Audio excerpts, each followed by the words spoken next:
You raised two issues, President Lula, the media as prosecutor and the judge as prosecutor.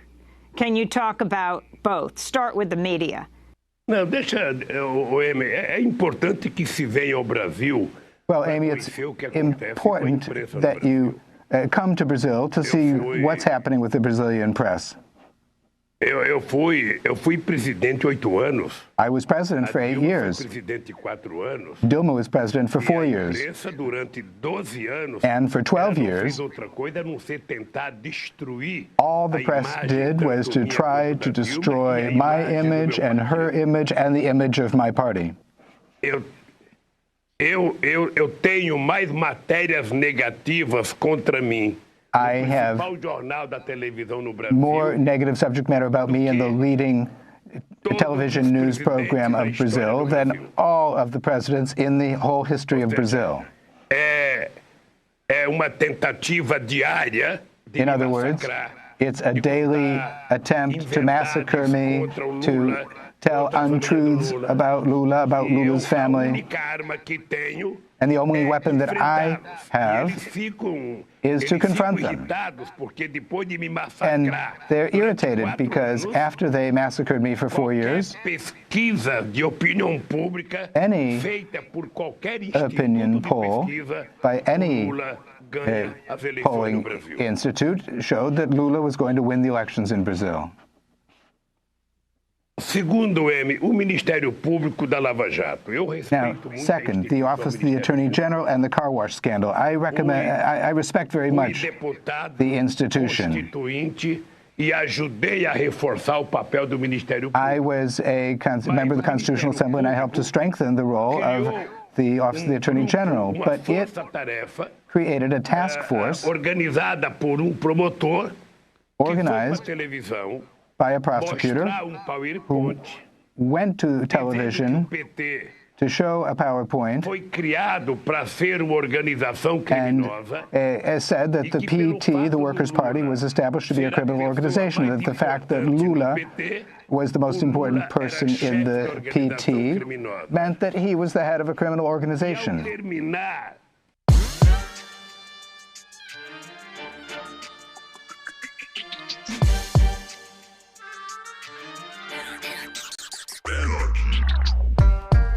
Welcome to the Michael Brooks Show. We're back live, everybody, from Brooklyn, where left is best, as of course it is everywhere else, with super producer Matt Leck. Howdy. Head theoretician and freshly returned from a bond collectors convention, head theoretician David Grisham. Feeling good. I love it. Super producer David Slavic, he's in the digitosphere, roaming the Michael Brooks Show universe and the world at large. On today's program, this week's program, we're talking with Douglas Lain. He's a publisher at Zero Books. He's the host of the Zero Books podcast. We're talking about his new book, Bash Bash Revolution, getting into the world of science fiction, video games, and alternative futures. Why should the left care? Why should I care? Such an avowed non-nerd. I keep ending up talking about a lot of video games with a lot of smart people, including Doug Lain. We'll also touch on the atrocious, the abominable Lindsay Shepherd, and the quote-unquote free speech racket. And speaking of free speech racket, a certain public quasi-intellectual has made a mess and is going to end up in the pyramid. Of course, we're going to dissect the Sam Harris melodrama with Ezra Klein. But the real question is, after we do all of that, is Ezra Klein paroled from the pyramid? And then crew, Djene Bajalan, he is in studio all the way from Hull, from the UK, from Kurdistan, Iraq, and from, most importantly, of course, Springfield, Missouri, where he is a professor at Missouri State. We're talking about Kurdish solidarity, the atrocities in Gaza, and the why of the Jeremy Corbyn anti-Semitism smear campaign and the broader truths that it does reveal about the UK politics and the British left. But first, we're going to start in Brazil, where there is an actual deep state coup through the judiciary that has been taking place since 2014, when Dilma Rousseff was removed from office on what was frankly a technicality of budget maneuvering. It would be frankly analogous to the Tea Party Congress getting enough votes to remove President Obama from office for using an accounting method that they didn't like in an administration budget. Dilma was removed. She had just won re-election after several terms of Lula. She had won 2 terms. She was removed.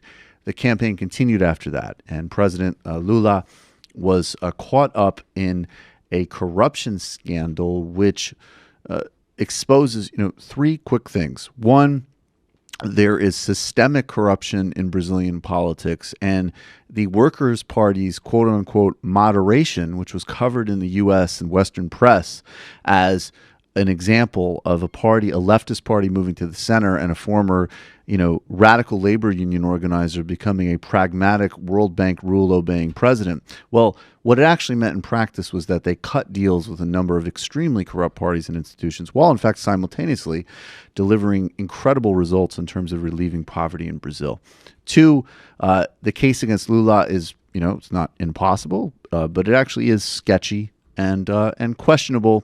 And 3, there are much broader implications here to the Lula case for Brazil itself, and indeed, in fact, our broader understanding of what capital will allow, even in the most moderate adjustments of its privileges in the 21st century. And even, in fact, some of the same echoes of the reassertion of everything from overtly fascist politics to, in Brazil's case, military juntas.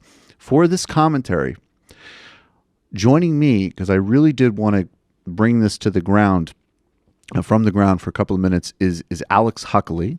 He's a writer and researcher based in Sao Paulo, Brazil. He's also a producer and co-host on the Aufhebunga Bunga Global Politics podcast. I've appeared on the show. A lot of very, very smart guests on everything from Zimbabwe to Brazil to Italy to lifestyle politics. It's a smart show. And I wanted to touch on the brief... Alex is going to be my guest in the Majority Report for a much longer segment tomorrow, but I did want to do this because in my mind, Brazil is a profoundly important thing for Brazil, but for everybody at this moment. So Alex, thanks so much for catching us up here for a couple of minutes. Hey, thanks for having me. Great to be on. So we'll get to the broader implications in a moment, but Lula turned himself into prison on Saturday. What's happening? What's the basic read on the ground? Your kind of intro did set the scene a little bit, because we've got an accelerating cycle of crazy going on in Brazil, which was let loose by the soft coup of 2006, which is kind of a rolling kind of soft coup with kind of small defeats here and there, over the course of the past 2 years. Was it 2006 or 2014? So it was 2016 when Dilma Rousseff was impeached. Sorry, did I say 6? I used that. My mistake. Go ahead, please. Yeah. My bad. No, but what's happened now is that Lula was already found guilty and condemned to 9 years in prison last year. Then this year, on appeal, it was increased to 12 years and 1 month or something like that. And he was finally made, still with appeals pending, his appeal for habeas corpus was denied. He's still got appeals pending, so that's kind of not really constitutional. The normal way this works is that you're allowed to be free until you've seen through all your appeals. But the investigating judge, who's also the prosecutor, which kind of gives you an indication of the way that Brazil's neo-inquisitorial judicial system works, mandated his prison. So this was last Friday. They said he had to go to prison. He then hunkered down at the metal workers union in suburban industrial Sao Paulo and said, then suddenly, I'm not going to hand myself in. So that raised the expectation of a lot of militants. A lot of militants from Sao Paulo went down to São Bernardo, which is this suburb of Sao Paulo, and kind of defended Lula. There were loads of speeches from all over the left, including Lula. On the following day, he held a mass in memory of his wife who had died 1 year before, and then thereafter handed himself in. But a lot of the militants didn't want him to hand himself in, so they kind of barricaded the place. Eventually, he went and was and kind of handed himself in, and they took him to a prison in the southern city of in the state of Paraná called Curitiba, where he's now in prison. So, and are people still on the streets? What is his next? Has he said anything since he's gone to prison? What is the next move? I guess both from a I guess if we could just bracket it, and I know this is hard, but I guess the three lines I think of are, street action seems pretty exhausted, but any possible addition, legal appeal, and then, political electoral strategy. Right. So this has been dragging on for so long that lots of people were asking me, even from abroad, are there people on the streets? Is everybody watching the TV? Is it really tense? And actually, it wasn't as much, probably because this has been dragging on for so long, and that we know that whatever is done is not really done. So he might yet be released from prison next week because another court might rule that he should be let out of prison while his appeals take place. What is definitely going to happen is that he's not going to be allowed to run in these elections, and he is the leading candidate. He's kind of polling around 40%, so it would mean that he would win the first round of elections and very possibly win in the second round runoff. So this is the courts taking out of the electoral competition one of the leading candidates and the kind of desired candidate of the left. So that's obviously very problematic and very anti-democratic. So what is Lula going to do? I mean, it's not really clear. In electoral terms, he might give his vote to someone else in the Workers' Party, though no one's very popular there, and they don't really have a young generation coming through. Or there's even talk about him kind of transferring his votes, or rather transferring his voters, urging his voters to vote for another candidate of actually of a more radical left tendency, which would actually be quite a promising situation. Well, that's fascinating. But I mean, it just strikes me that, having a sense of Brazil as a kind of global brand, and the fact that, Lula left office with a plus, Lula left office with an actual approval rating, like a real one that only like dictators in the rest of the world get. Yeah. And this incredibly popular president across the board, and also an incredibly, a genuinely charismatic and inspirational story for the globe. And that kind of leads me to the last theme I just do want to explore with you briefly, which is the big picture, and I guess more in the sort of commentary and situational sense that I usually do in the beginning of the show. A couple months ago, Douglas Lain and I did an illicit history, an idea primer on Marxist critique of the Gaza program.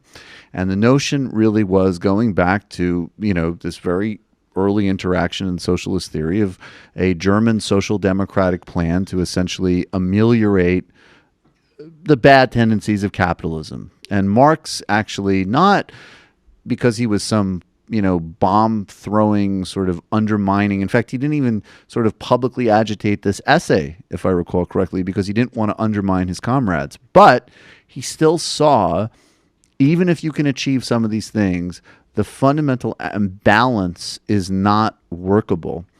And if there was an example in the world today that could better situate that, Lula, and part of the critique of him from the left, is that he did cut these deals. He did not fundamentally challenge oligarchic structures in Brazil, let alone global capital relations. But he created a win-win that generated tens of millions of people out of poverty and still did not threaten the traditional elites. And yet we see a neo-fascist resurgence enabled by capital in Brazil.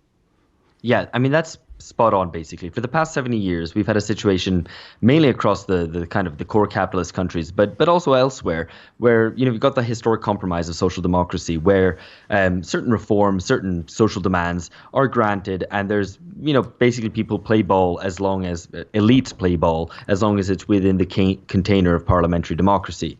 I think that period's coming to an end, and it's come to an end in a very significant way in Brazil, and I'll explain a little bit about that in a second, but it's also coming to an end in the kind of core capitalist countries too. Yep. What's happened in Brazil is it's going the other direction, right? You don't have the end of the Second World War and the historic compromise of social democracy. You've never had these kind of labor rights, social rights, and so on.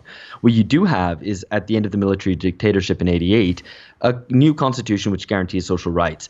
And the PT is the Workers' Party is the best embodiment of those gains from that constitution. They're only able to take power in 2002.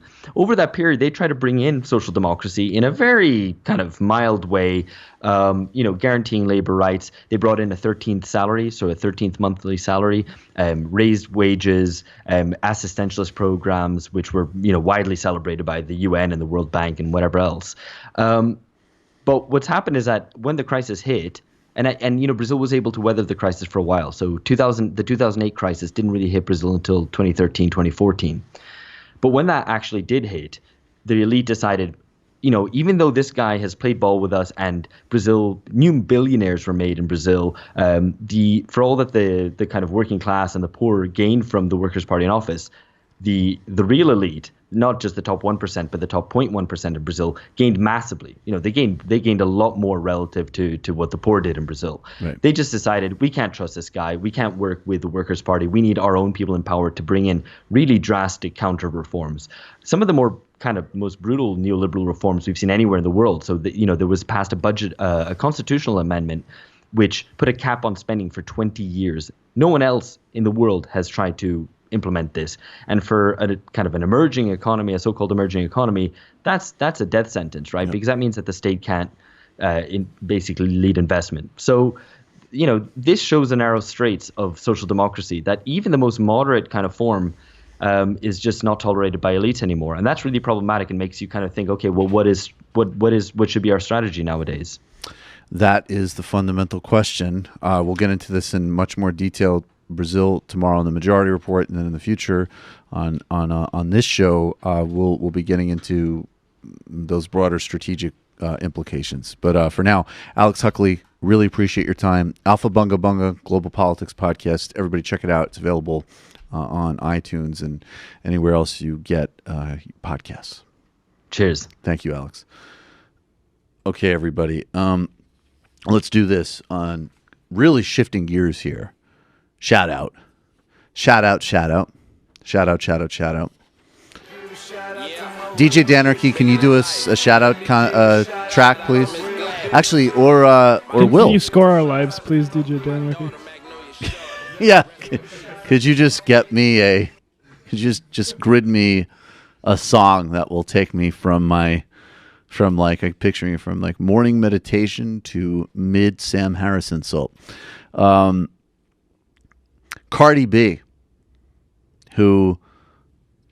Cardi, please come on the Michael Brooks Show. It would be a great, great program.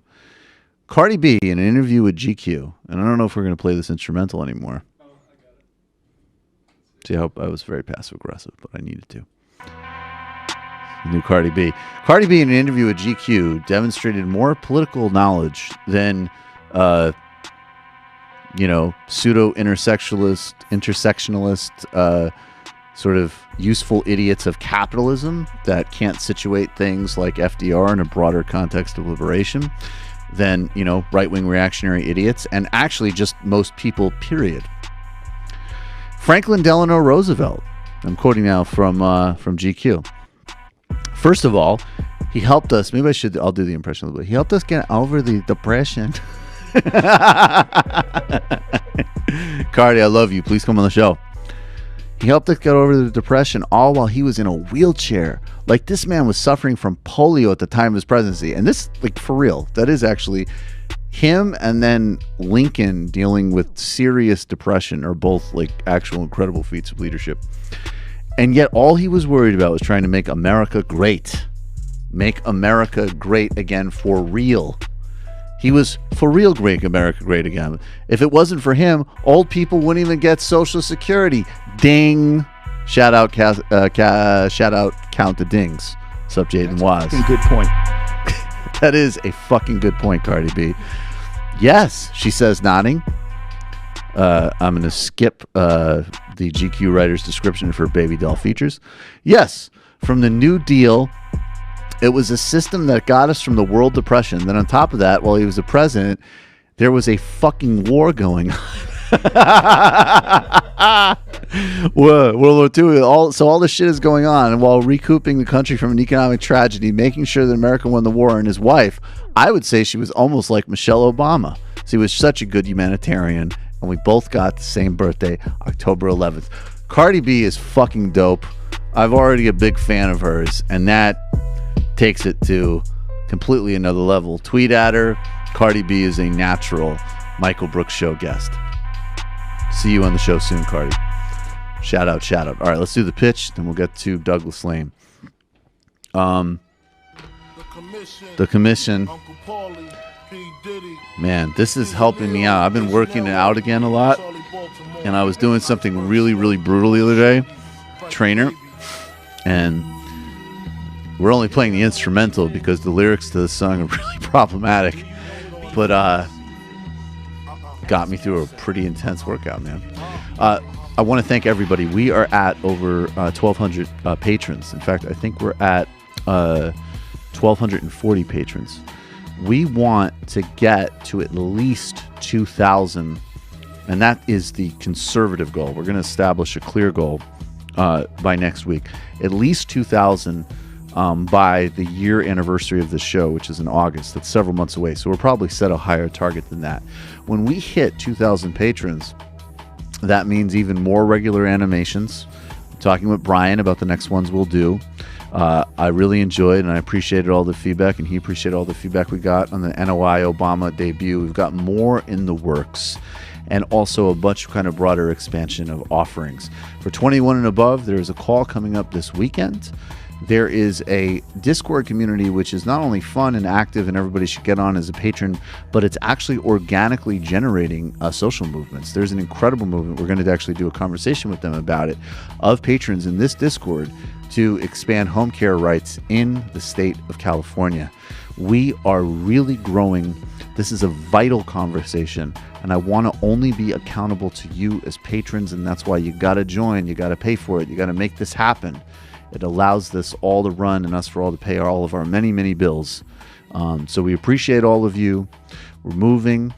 We're really growing. And that way we can contribute more to all of these struggles we need to contribute to. Appreciate you all. Patreon.com/TMBS. Patreon.com/TMBS. Spread the word. We'll be right back with Douglas Lain.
Welcome back to the Michael Brooks Show. Joining us now is Douglas Lain. He's host of the Zero Books podcast, and he is also of Zero Books. And most importantly, for purposes of this conversation, he's the author of Bash Bash Revolution. Doug, thanks for being with us. Hey, thanks for having me on your show. It is, as always, an immense pleasure talking with you. And, you know, we've talked on this show. We actually did an illicit history of, video game identity. I admit to knowing very little about video games. I'm not a nerd. Yeah. But why? There's two things about your book which really prove to me how much I'm interested in you as a thinker and as a friend and as a comrade. It's about video games, and it's listed as a young adult's book. Both of these things are totally out of my universe, but yet I'm interested. Explain why everybody should be. Okay, well, first of all, when I wrote the book, I didn't intend on it being marketed as a young adult book. although it does have a teenage protagonist, and it's written in an accessible way. So I'm not at all upset that it's being marketed that way. I think it could be read by adults as well. And let's face it, these days a lot of adults read books that are marketed as young adult novels. The reason why people should be interested in my book, if they're on the left, is because not everyone should be interested in it. It's not going to be for everyone, but a lot of people these days do their thinking through the media and through popular culture. Right. In other words, you sort of get a sense of where you are in the world and how the world is working, not just by watching popular culture or watching a movie, but by considering it, thinking about it.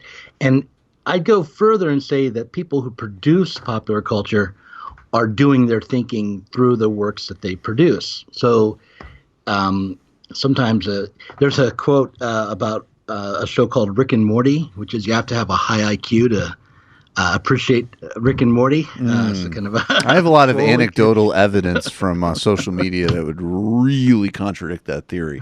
Right. If I took IQ seriously. Yeah. I don't take that seriously, but I do take it seriously that the guys who are working on that show and the women working on that show are engaging in the world.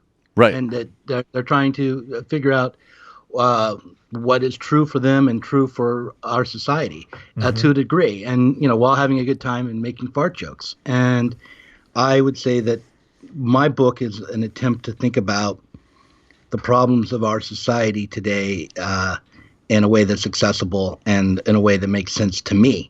And that means a lot of pop cultural references and silly science fiction tropes. So is that? I mean, I guess we're getting into like what was the for novels, like, I'll admit, I'm not totally uncultured. I do read novels. I've read my Zadie Smith and my Junot Diaz, and I read Madame Bovary back in the day, but I don't read enough. I understand why someone, a nonfiction book, there's, an argument or a history. What was the impetus behind this book? What was your journey to it? Is it different? Is it that?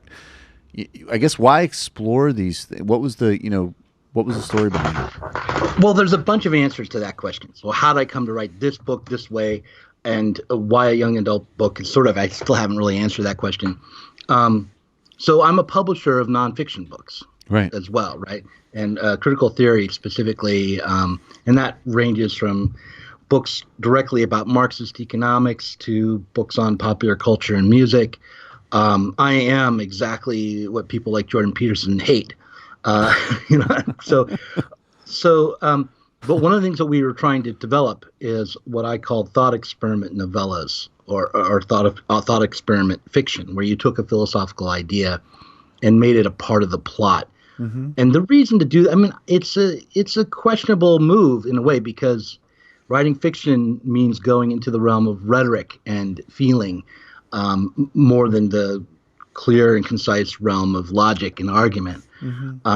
But I feel as though when you can get a visceral sense of a world and can be moved emotionally by a world, that you actually have the potential to also think more deeply about whatever arguments you might encounter there. That good fiction could actually lead to deeper thinking as well as titillating your senses. And so I wanted to have authors write these thought experiment novellas for my fiction line, primarily because it's kind of what I think of myself as doing. I've been writing fiction and publishing professionally since 1998.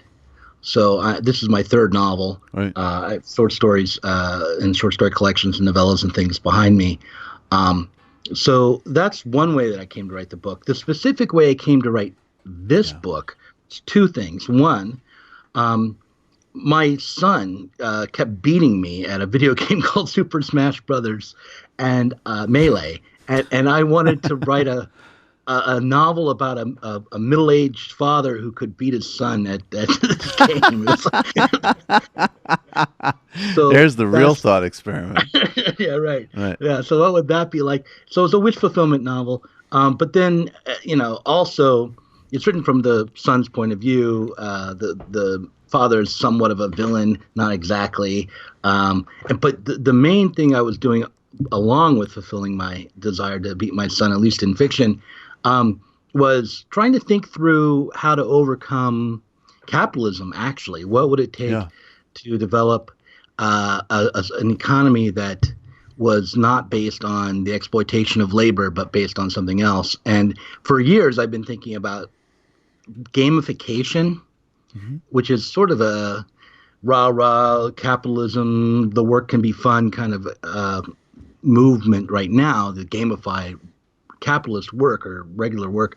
But I thought, what if gamification could actually replace capitalism itself? So you would be working as a part of a game rather than working in order to be producing a profit for a boss.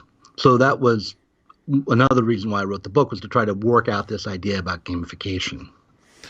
So there's a book that I have not read called Ready Player One, and in the Guardian sort of contrasted your book to this one, and I guess posited that Ready Player One is actually pretty sort of right-wing cultural artifact, or explain that contrast and situation. And people also, I know it was up on screen, people can see the cover art and everything for Bash Bash Revolution by Douglas Lain.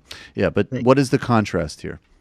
Well, okay, so Ready Player One, I'm not sure if I would agree that it's actually or overtly right-wing, especially if you mean by right-wing something like far-right or reactionary.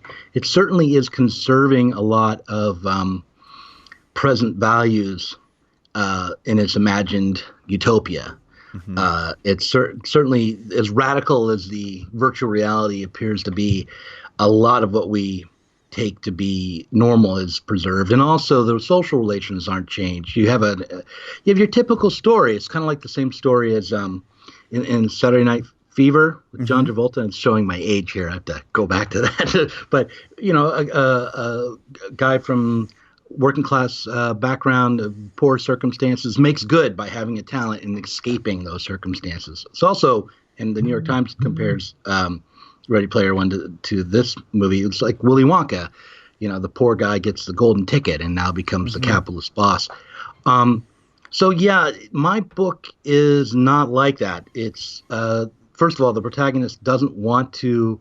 It's the main character who's trying to preserve the world as it is, trying to keep in the world as it is and stay away from the world that's becoming. The new economy is seen as an invasion, more from his perspective. And I guess the other big difference between the two books is that Ready Player One is about virtual reality, and my book is about augmented reality, like Pokemon Go. And the reason why I decided to go that way. It's more of the gamification, right? Yeah, right. I wanted to say, look, we're already in a virtual space. We're already kind of dealing with fantasies and phantoms in the world. What if we replaced this fantasy of profit making and value production with Pokemon? What would that actually look like? And I picked that kind of directly from Zizek, who was one of my heroes on the left in the realm of philosophy. Although lately he's been deemed problematic, and for some reasons, but yeah. So that's how that comparison would work out. So I do. Next time you're on, yeah, go ahead. Next time you're on, you'll have to wheel out a Zizek impression. That's going to become a new mandatory. Oh, done. Did you hear it? I heard the sniff. And so on and so on. And so on. And this. Yeah. The one thing I will say about Zizek, without touching, and I'm a defender and a critic, but I will say his trope of I am told that there is a pornography where it's like, dude, just fucking say that there's porn that you watch. You fucking you sneak. For a guy who's so doesn't give a fuck, he's very sneaky about copping to the porn he's watching. So no, but I mean, so if this book is about overcoming capitalism, and I checked out this book list review, they said your novel, I mean, they called it dystopian and leaning towards horror. Is that because they were getting the understanding of the horrors of the world we occupy, you're explaining capitalism, which is dystopia and horror, or because you wanted to get us out of it? Was this a Jordan Peterson review? Were you leading us to suffer as a group? It's like, yeah, right. It's like, oh, we're losing everything. The whole thing is crazy. No, okay. The truth was, I did aim at trying to expose how a radical break from society as it is would bring with it a sense of loss. Right. And also, and I think this is more the point, for me to imagine breaking with capitalism, I had to imagine this AI that was taking over. So there was this problem of, did I really imagine human emancipation? And I would say no, ultimately. But yeah, I like to think it's an ambiguous ending, an ambiguous novel. But I do think that a certain reading of it could say, that my communist revolution is a dystopian one. And sorry, but I do think that I at least worked out in theory what might be necessary. His communist revolution is a dystopian one. Hear that, bucko? Oh no! I confess, I didn't know Jordan Peterson was going to be on. Yeah, well, you're finally having that debate that he was pussing out on. Yeah. You're like, what about chaos? You wrote this book, I'm assuming, because you were trying to subordinate your wife. That actually would be a great debate. Douglas Lain calmly with infinite. It would be some type of weird parallel Harris-Klein exchange or something. But you mentioned that word before, which I'm pretty much committed to retiring and basically banning from this show. Problematic. Oh, yeah. No, and I didn't want to be clear. Like, I'm a little flippant about it. It's not because I don't think that there are actually a lot of things that are, in fact, like, that points to real things. I mean, sexism, racism, anti-Semitism, all of these are very real and very active and very present things. And it's actually quite frustrating because there's people who deploy those arguments in ways that are either disingenuous or just sort of intellectually vacuous. But, now we have this whole, we'll get to the anti-SJW cottage industry in a second, which is people who are, really actually, in fact, at the very least, like in a Sam Harris case, he's an agent of racism. He's an agent of bigotry. So it's not that isn't, problematic is an absolutely real thing. But it's become, I think, unfortunately, a kind of exhausted word that we're going to need to kind of invent out of. But, you have a book, you're dealing with a Christian cult. You're dealing with gamers, which actually, for all of the sort of narrative of them being, put upon and hounded, are actually incredibly, in many ways, very catered to in the culture and the economy. It's pretty heteronormative. I mean, is the book, and this is the last time I'll ever ask this question on the show, is your book problematic?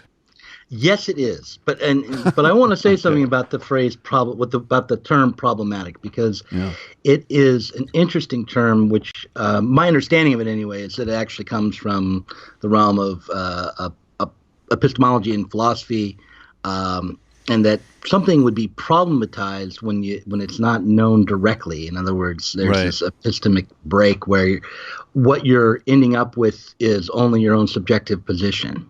So when you can say something's problematic, what you mean is that it's coming from the perspective of a given individual or a given cultural moment. Things aren't as clear cut as they seem because they're problematic. Christian moral values should be problematized. So IQ should be problematized. Exactly. So it's problematic. That doesn't mean that it shouldn't mean anyway that it's just bad. It just means that it isn't objective. It isn't an absolute in itself and for itself and all that kind of thing. And so everything is problematic besides 2 + 2 = 4, basically. Yeah, everything is problematic. And if you wanted to get extreme enough, 2 + 2 = 4 is pretty close to being completely true, but the words two it's right. English. Yeah. So everything's subjective. And what has that been used for? It's been used. I mean, those accounting systems have been used in some of the greatest atrocities in history. Right. But again, just to point out, just it being subjective at all, regardless of its ethical or moral character, makes it problematic. Makes it not quite matched up with the truth. Right. And so Yeah, my book is problematic because it's written from the point of view of a single individual in this fictional universe that I created based on my experience, and my experience is relatively heteronormative and white and all of that. But I think it's problematic in a self-reflective way. In other words, it ultimately aims at exposing its own position. And I would hope that people read the book as curious about what's going to happen in the new economy and what might be the next step for these characters as they are feeling a loss for the main character I'm giving spoiler alert, as much as they're feeling a loss for the main character. Well, no, I really want to, it's great. And it's not, I mean, the extent to which this book has engaged me is striking, because this is not this is my problematized personal experience does not lend itself towards augment reality young adult fiction. Right. But there's a lot here, and it's fascinating. I want to touch on this briefly, Doug. I guess I want to kind of actually basically sort of score this one for. We want to talk about Lindsay Shepherd, and I actually put her in the pyramid last week, and I did it in the post game because I almost don't even want to do I think it's so obvious right now, at least, and this is just my opinion, it's my read, that this industry is so alluring, and it's the easiest thing in the world to say, college students are so intolerant. Here's my Patreon information. It's the easiest, it's like the easiest hustle imaginable. And I think, and I mean, her intentions could be whatever, but, she's obviously on it. And, Lindsay Shepherd, I want to say I have to do a few things in the preface here. One, I'm aware that a patron of mine, and please, I think your name is Ira, and I apologize, please send this to me again. You sent me an article that actually even kind of problematized even the initial thing that kind of brought her into infamy, that interaction she had with her in her department wasn't as sort of as clean cut as it appeared, and she was already a bit of a questionable actor. Now, I maintain, even if that is the case, and again, even just from a style and branding perspective, which actually really is, for me, in my normative position, is what a lot of this stuff comes down to, it doesn't matter. A video of her getting berated for playing a Jordan Peterson clip is stupid, and it's a bad look, and it feeds these very bad actors. But, you had Lindsay on your show, and I think your show is fascinating because you have both this serious analytic rigor and genuinely radically emancipatory and humane political commitments, but you're also, I would say you're actually more committed to some of this sort of, open exchange and charity and all these words that get thrown around by all sorts of people who don't practice any of those things at all. And then, people like me who are quicker to say, yeah, you say that, but that's bullshit, right? Like, you really are a promoter of racism, as an example. And, Lindsay Shepherd just came out, and her new thing is, I'm not on the left because these people all have these very annoying voices. I'm not on the left because they weren't intellectually honest about the difference between white nationalism and white supremacy, which is, it's just this horrible, disgusting. I guess it's a funny comedy routine. We did it last week. The white inferiorist nationalists, hey, look, I accept it. Black people are totally superior, and I don't want to be reminded. Steve Bannon's I don't want to look at Idris Elba every day. It's unfair. I want my own nation state. Okay, sure, you can score this pedantic, irrelevant point, but obviously, in social political reality, we know these things are entwined, and not only these things entwined, they have a massive, grotesque body count behind them, and. I guess what I'm wondering is, has it brought anything to mind? Not in any way to, I think your project of engaging these things is totally worthy. I even if I have some disagreements with it, but has the just sort of the fact that even in her case, there's just this sort of bottomless well of cynicism and disingenuousness. Has it tipped you a little bit more towards, not endorsing the call out culture and all that other stuff, because I think those are separate things, but just reaffirmed a little bit that we really can be totally cynical about all these, horrible characters? Well, I don't know. I mean, I tend to try to keep looking at Lindsay Shepherd on the surface. I haven't read this article that it's a YouTube video. You should watch it. Yeah. It's truly insufferable. Okay, so yeah, here's what I'll say about it. I think that when I interviewed her, it was clear to me that she was being embraced by what I call the anti-social justice warrior industry, which includes people who are just kind of numb conservatives like Dave Rubin, but also alt-right or alt-light figures like Gavin McInnes and Louder Crowder and all that kind of stuff. And that she was being fully embraced by the right, and that she was not in any way uncomfortable with that. That came out really in the interview. Very clear in the interview. Yeah. Yep. And so, and the reason I wanted to talk to her were really, I mean, it was a unique interview because I didn't want to learn anything from her. Most of the time I do, right? I was not aiming to learn anything from Lindsay Shepherd. I was hoping to humanize her a little bit because I thought she was, I have a daughter who's 19. Lindsay Shepherd's like 20. I mean, she's just a kid. And I was wanting to sort of let people know this is not, an evil demon, and also maybe give her a little bit of a talking to in the best I could, in a way that I thought might help. But it didn't. Now, having said so I'm not surprised that she's leaving the left. I'm not surprised even that she's making the kinds of mistakes she's making, like being this sort of hyper-rationalist about the difference between white nationalism and white supremacy is not just, stupid and a bad look, but also misleading and wrong. I mean, you're absolutely right that those things are absolutely in real life intertwined, and only a white supremacist would really want to stand on the distinction. Right. So I'm going to say she's making a mistake by making this a big point. And the real problem that she had was how she ran her free speech events and introduced Faith Goldie into it in a way that was, I think, at least from where I'm sitting, rather disreputable, because it was not. I mean, I happen to believe that you should have some people on like Faith Goldie and debate them. I happen to think that we can withstand hearing what these people say and overcoming what they say, and that it's worthwhile to do that from time to time. Not all the time, but as often as you need to overcome a flat earther, say, which is unfortunately more often than you think. Or a Holocaust denier. Can I posit, though, something with you that at least this is a distinction that I make, and, of course, I think it's a brilliant distinction because I've made it and problematized my experience. I think that there is a difference between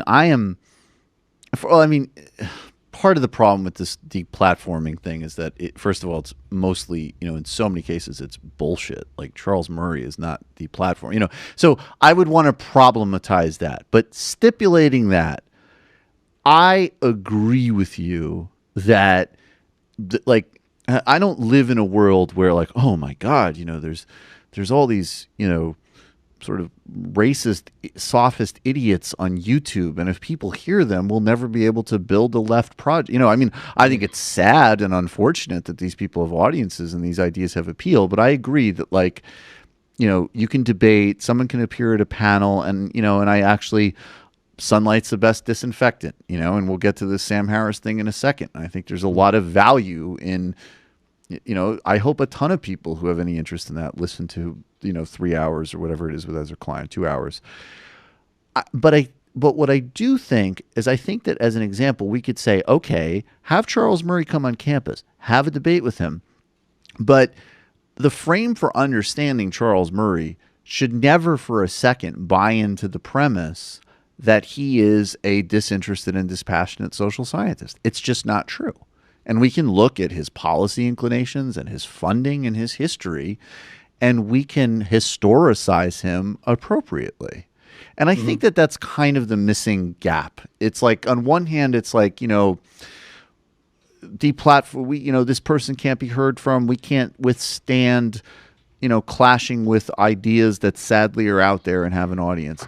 But then the other extreme is to buy into the disingenuous premise that these people are, good faith actors. They're not. And I think we can, in many cases they're not. But I think whether it's, in Murray's case, it's really easy. But in other cases, we can also just say like, I don't know, maybe, in Lindsay Shepard's case, like, okay, she doesn't have funding from weird right-wing think tanks and she doesn't rely on research from, a eugenicist foundation. But we can say like, she's not sophisticated, right? And she's part of a racket and a broader business system. And so we should know, like, that's what I always say. I'm not calling for silencing anybody, but I'm calling for you to know exactly who it is you're talking about for everyone. And those people, where their stretch is they try to say any accounting that contextualizes anyone is the same thing as deplatforming them. And that's where they're disingenuous. Yeah, this is a tough one because it's an unavoidable to take into account. I mean, you can't help but take into account what people's arguments have been in the past, what they've done personally in the past, and what political projects they're involved with. So, like, you can't, if you're going to debate, say, someone like Ben Shapiro, you're going to know who you can't help but know who you're dealing with, right? And you don't expect to be debating him in good faith. That said, when it comes down to determining in the moment of a debate, you have to act as though that their arguments could be put forward in good faith and dismantle them as if they are, in order to win in a debate. I think in a way that holds, especially like in print. You can maybe beat them rhetorically in person or through performance, but if you're going to hold up like the kind of arguments that people will walk away and think about for days later and then come back to and go, yeah, this guy was right. You have to take them in the moment as if they're in good faith. That doesn't mean that every schmuck needs to be debated all the time, or that you can't accept or take into account that, for instance, let's say Charles Manson is not exactly a reputable person who needs to constantly be given a stage to debate, environmental politics or something, right? So I'm with you on that you can't separate it out, but there are times in which it's necessary to act as though these we can be objective. See, I think that's true, but the only thought that I actually think that is basically true in certain formats. Mm-hmm. But I guess what I'm pushing back against and actually really becoming concerned about is that I think, especially because I think this gets even deeper to really like a fundamental foundational view of the world, which is really like, do we just accept givens or do we dig deeper? I mean, that goes to your whole project of trying to emancipate us from capitalism as an example, right? So I would say, and let's just stick with the Charles Murray example, because that one's actually pretty easy because of all of the politics and social agenda that surrounds the quote-unquote science. Yes, it is valuable. I mean, even though, ironically, of course, Harris has tried to, totally delegitimize it. But when Nisbet and Turkheimer and other, psychometric researchers engage with these arguments on their own terms, unfortunately, that seems to be necessary in the environment we're in.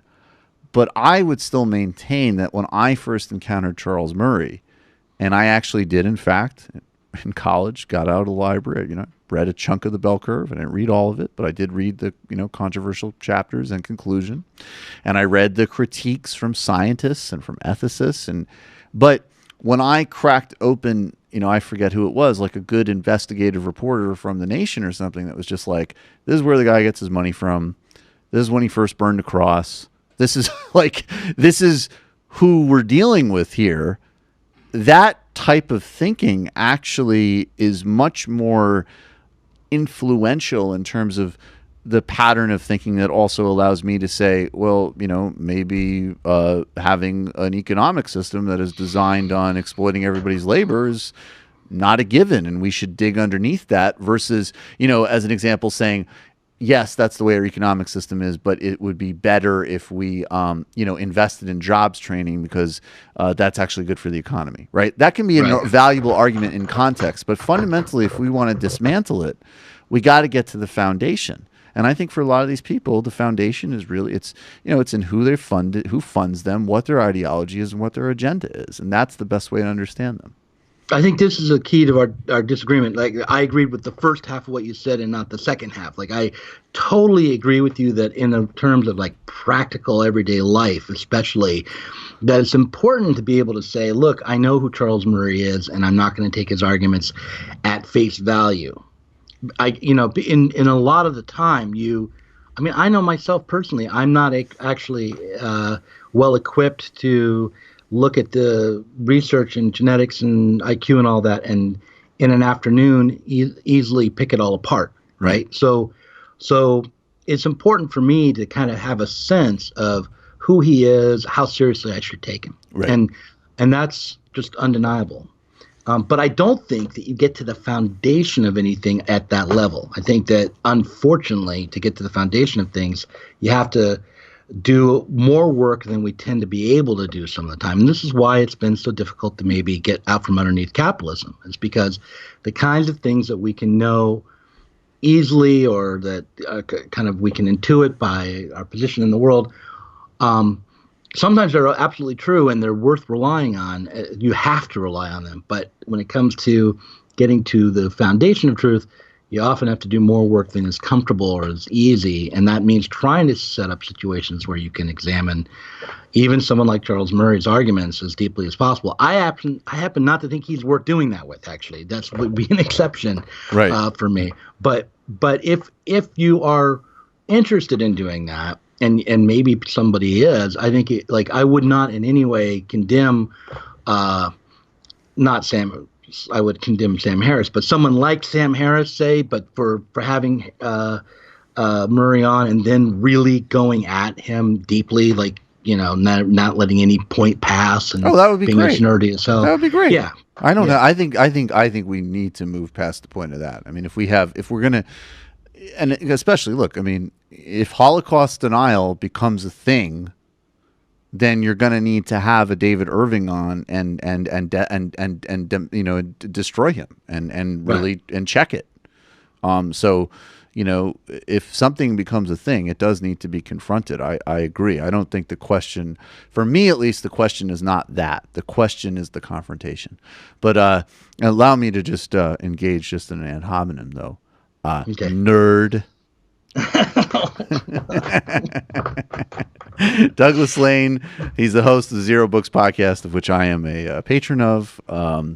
Check it out wherever you can find good podcasts, and of course, Bash Revolution. Douglas Lain, really appreciate your time. I feel like you would lock me in the locker if we were in high school together. We're friends now, but if we went to high school together, I'd be in the locker. I would orchestrate a locker locking. Yep. Right. I think it's very possible. Thank you, brother. All right. Thank you. All right, folks. Well, speaking of, here's what we're going to do. We're going to get to the pyramid, and we're going to dissect this mess a bit. And then Djene Bajalan is going to jump on mic to get to another aspect of the mess, and then we'll get back to the real fucking world where people are being murdered by Israeli soldiers in Gaza, where Kurdistan is in serious jeopardy and what we can do about it, and also untangling really this whole mess with Jeremy Corbyn. Spelling that out sounds somewhat invidious, and we don't really have time to clean up the mess. Oh my God.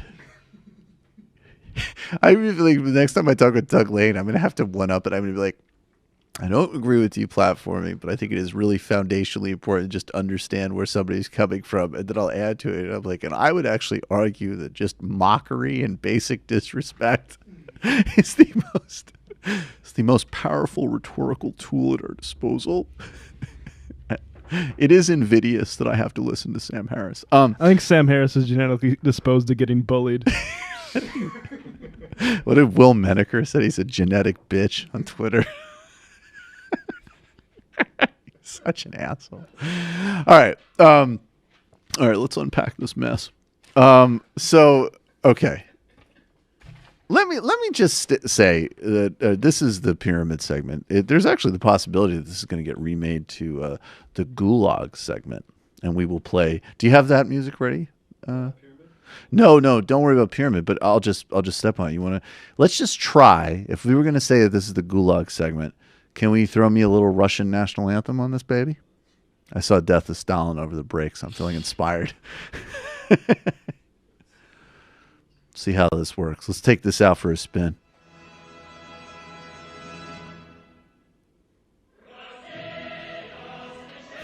This is the revisionist version, by the way. Explain that, head theoretician. I mean, they kept the same. Wait, this is the Putin. Wait, no, we need the first one. Okay, thank you. Yes, I need the Soviet one. Definitely. Oh, can we try them out? All right, indulge me. Tickle me with a feather here. I would really like to hear the Chinese national anthem, please. No, the Chinese national anthem hasn't changed. This is the Mao song. Well, just if you look up Chinese national anthem on YouTube, you'll get it. Because we want to see what is the best, because we're product testing that. I know you do. Matt just wanted to play that. Why? It's so good. All right, let's just. Ooh, shit. This sounds pretty good.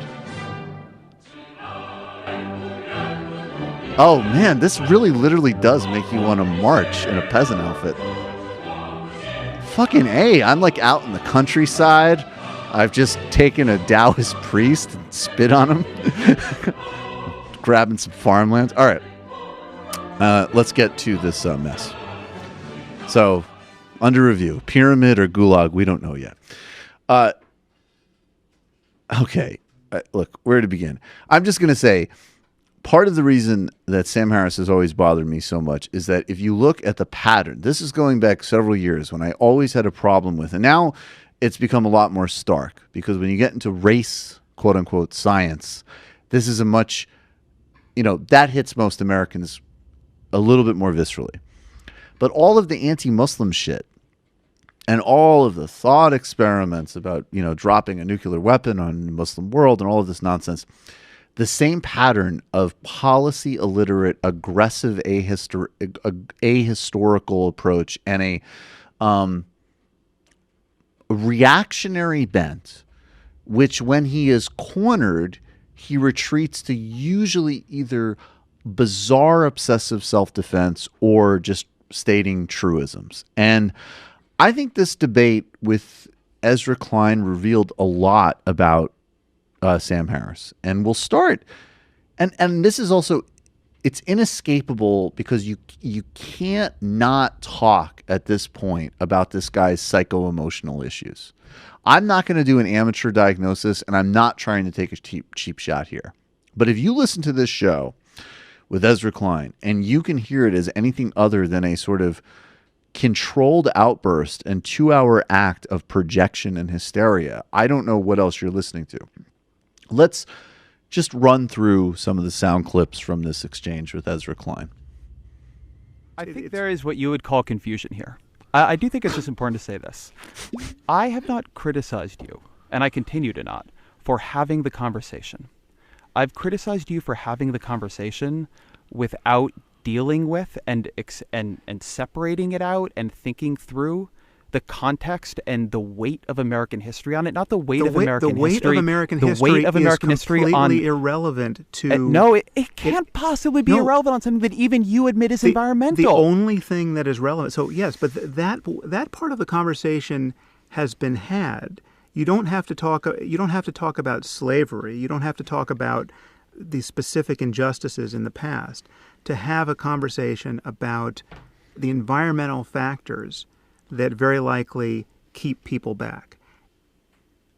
So, okay, here what's really interesting, and the reason that we wanted to isolate this is, first of all, that's actually the most honest distillation of Sam Harris's philosophy. And I'm sure that people are going to say it's taken out of context or whatever, but to the extent that we have human context, and you hear that bracketed in how he intervened there. So Sam didn't say, I would be completely fucking delusional to say, and then we clipped it out. Okay? You heard how he said that and then the context in it. So, ironically, the guy is a total idealist and not an empiricist. he literally thinks, and you see this with religion, that abstractions and ideas exist almost in a Platonic form outside of history. During most of the conversation, he's on one hand saying that Charles Murray, who's an incredibly well-compensated and profoundly influential policy entrepreneur, who's written multiple best-selling books, who's won prizes, who's appeared in almost every major news outlet in the country, whose books are reviewed endless times in the New York Times. He's been on everything from ABC News to Bill Maher, that this guy is oppressed because some kids protested him, okay? While not doing that, he's then also basically saying, like, I don't agree necessarily with Murray's policy prescriptions, even though the whole point of Murray's work is his policy prescriptions. It's been quite influential. And if you look at the bell curve, he actually literally talks about the policy disincentives that need to be created from having, quote unquote, stupid mothers having children because of this genetic determinism. At the same time, while begging from Murray, he actually echoes Murray's core argument there, which is that even by the 1970s, when Charles Murray first came on the scene, he was saying that race and IQ could be completely disconnected from environment because Jim Crow and legal segregation was over, which in Murray's case fits with his far-right politics, and I would say, yes, indeed, racism. In Harris's case, Harris is so delusional and disconnected from any broader understanding of how the world works that, yes, in his personal normative sense, he's not a racist, but he becomes an active agent of racism through this attitude. What's the next clip we have? This is where they talk about the Flynn, what Flynn told Ezra. Well, this is interesting because you'll hear in this exchange, it's kind of unbelievable, but I just want to stipulate in the interest of intellectual fairness that in the past, Sam has said that apparently like race and IQ, although he does seem to now have a big interest in this, although he's not particularly interested in the field, he doesn't include he doesn't rule out the possibility that there are things like psychic phenomenon. So it is possible that even though Ezra Klein is quoting James Flynn, and even though James Flynn is confirming what Ezra is saying, that Sam Harris actually has a karmic a psychic connection to James Flynn, which he's developed through meditation, which allows him to understand that what Ezra is saying about what James Flynn said to Ezra on the phone is wrong. Let's check this out. You say that it is unfair journalistically to put your conversation within the lineage of the conversation going all the way back in American history and all the way, as you say, pre-American history. In fact, in my piece, I quote Voltaire and Hume and others. That at each point, European-descended white men of scientific mind looked around them, looked at the society they saw, looked at the outcomes people had in the society they saw, looked at the science pulled from those outcomes, right? And it was called science back then too. And said, you know what? What we are seeing here is a result of innate differences between the races. And but something I'm just going to say, we've not even talked through questions of like what it even means to talk about races and the way that has changed over time, but I'll just bracket that. And at each point, that has been, it's been justified in different ways with different kinds of science. But, now we look back and we say, oh man, they did not know what they were talking about. That was ridiculous. I mean, look at what was going on in their society. But they looked and they ran their studies and they ran the numbers and they said, there's just a difference here. There's a difference here. And that is why things are turning out the way they are. But Ezra, I'm pointing out that the bias... Tell me why it is unfair to put your conversation in that lineage, why the burden of proof is not actually on you to say, here's why it is different this time. Here is why we are at a point either in American history or science or whatever, where that is no longer, like, we are certain that nobody in 50 years is going to look back at us and say that. Because scientifically, what the scientists who are on my side of this argument think, and they include James Flynn and many others, they say that's where we are here. I just quoted him to you. It was still a misleading summary of what he said. I know what he's on record saying here, and you're interpreting it in a way that you like. I understand that, but no, I'm not interpreting. James Flynn just said to me 2 days ago that it is consistent with the evidence that there is a genetic advantage or disadvantage for African Americans. That it is entirely possible that the 10-point IQ difference we see reflects a 12-point environmental difference and a -2 genetic difference. Sure. Many things are possible, right? We're trying to judge on what is plausible to say, and more important, I am worried about the social penalty for talking about these things, because again, it will come back to us on things that we don't expect, like the Neanderthal thing, right? Like that comes out of left field. Had it gone another way, all of a sudden we can't talk about Neanderthal DNA anymore, and it would be there's no point in having our politics be hostage to these kind of tripwire effects where you say something that seems politically invidious, merely talking about the data as they are. I mean, unless every population of human beings has exactly the same mean and the same variance for every trait we care about, we are guaranteed to be blindsided by these differences that seem important to people who care about differences among groups. Okay, so first, there's one valuable thing that came out of this, which is the new sound drop. Now we can't talk about Neanderthals anymore, which we'll be using liberally. But okay, so first there's the possibility, and Sam hasn't commented on this, that I meditate as well. No one has shaken my faith in the power of meditation more than Sam Harris. But in my experience of meditating, I have not been able yet to connect psychically. If Sam psychically is connected with James Flynn, that he could read that what he said to Ezra Klein on the phone was wrong, he should immediately publicly release those emails. But beyond that, I mean, Jesus Christ, there's there's a real mess that Sam has created. It's pretty invidious for me to have to clean it up. But the first part that Ezra's making, if you didn't catch, is he's actually saying that what Flynn told him and what is possible is that this 10-point IQ gap might actually be a 12% environmental influence, which means that there's a 2% lead for black people in IQ over white people, which, speaking of innate biases, Sam Harris dismissed this hypothetical in a field that he admits does not have settled science on as basically just ridiculous. Should we hear that again? So let's just listen to that again. It is very revealing. Still a misleading summary of what he said. I know what he's on record saying here, and you're interpreting it in a way that you like. I understand that. But no, I'm not interpreting. James Flynn just said to me 2 days ago that it is consistent with the evidence that there is a genetic advantage or disadvantage for African Americans. That it is entirely possible that the 10-point IQ difference we see reflects a 12-point environmental difference and a -2 genetic difference. Sure. Many things are possible, right? We're trying to judge on what is plausible to say, and more important, I am worried about the social penalty for talking about these things because. Okay, so let me also just say, I would say that I think it's actually, and this, by the way, is already stipulating a path that we've gone down here, which we need to have. We're going to have Eric Turkheimer on this show to talk about the science and debunk it from that perspective.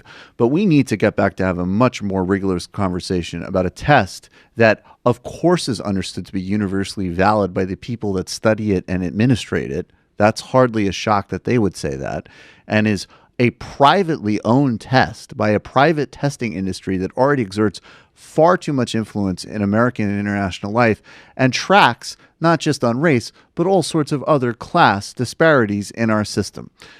Tabling that much more important conversation, and even someone like Siddhartha Mukherjee's book on genes actually addresses this very well. We'll come back to that later. But Sam is just saying, it's ridiculous. And now my question would be, if we're stipulating that this is such sound science, and a lot of it is genetic, it actually seems to me that it might be possible that if you subjected one population to everything from slavery to mass murder to terrorism to systemic political, economic, job, and employment discrimination legally through at least the 60s, and then continued with social stigmas, cultural stories, which, by the way, Harris and Murray are doing their best to reinforce, to, again, housing, job, discrimination, police interactions, police violence, not to mention lead, other environmental pollutants, which have actually been shown empirically to lower IQ scores, including even down to telling kids to not eat fish because the mercury actually can lower their score as well. It actually strikes me that only a 10-point differential might be just the sort of methodologically interesting question to ask. If the gap is that small, maybe we're talking about just a community that just starts with an innately higher intellectual advantage. I mean, this is, and by the way, that type of subjective musing and speculation about the data is social science. This isn't math. You're always framing data questions. You're always framing studies. Human bias and subjectivity is never impossible to escape, let alone when you're talking about research that exists in the context of the entirety of American history. And then Sam goes back to his real bailiwick, which is, of course, the real aggrieved parties, in a conversation that goes back to the founding crime of America, is obviously him and Charles Murray. No one has been more hurt. What's the next? Do we have more? No, that's it. But just to be explicit, because I think there's a certain sort of Sam Harris fan that could watch this segment and think, well, they're still not addressing that. Ezra wanted to talk about all these history things, and Sam Harris just wanted to talk about the data as it is. Right. The important thing is that the data as it is doesn't even say that either. There is nothing in the data that suggests that there's a permanent racial IQ gap, which is what Charles Murray has been going on for 20 years about. And so Longer. like, yeah, exactly. So it's absurd that like Charles Murray burned a cross when he was a teenager. Part of his research comes from the Pioneer Foundation, which was a eugenicist group and involved research from people who literally did study things like penis size versus brain size, like actually, not as a joke. He used this research along with other pseudoscientific theories, and I will say pseudoscientific, to forward reactionary social policies, which not only have not marginalized him, they are our policies. We do have disastrously small spending on welfare and social advancement and social justice. And now we also have the type of immigration policies, which is paid attention to less, but he also called for in the bell curve along with Herrnstein. There's nothing in the science, if we even accept the science, that says that this is permanent and irreversible. Yeah, if we grant the way that he conceives of race and IQ, it's bullshit still. And that's why he talks about Neanderthals, because the current data, Neanderthals in an alternate reality, where it turns out that it's not like Europeans that have some Neanderthal DNA, it's Africans. He suggests that in that hypothetical reality, we would have a PC outrage that maybe he'd have to self-immolate his career over. Yeah, but instead he's jumping the gun on that, like because he's fundamentally not. Because he's a lunatic. And by the way, if that came out, no one would care. We wouldn't be sitting here in our studio like, oh my God, what are we going to do about the Neanderthal story that was created, that was written up in the back page of the science section of the New York Times, and maybe a handful of white supremacists ran with, and a handful of people on Twitter were offended by. No one gives a fuck. People do give a fuck about the attempt to naturalize racism so as to implement social Darwinism in policy, which the whole time he's saying he disagrees with.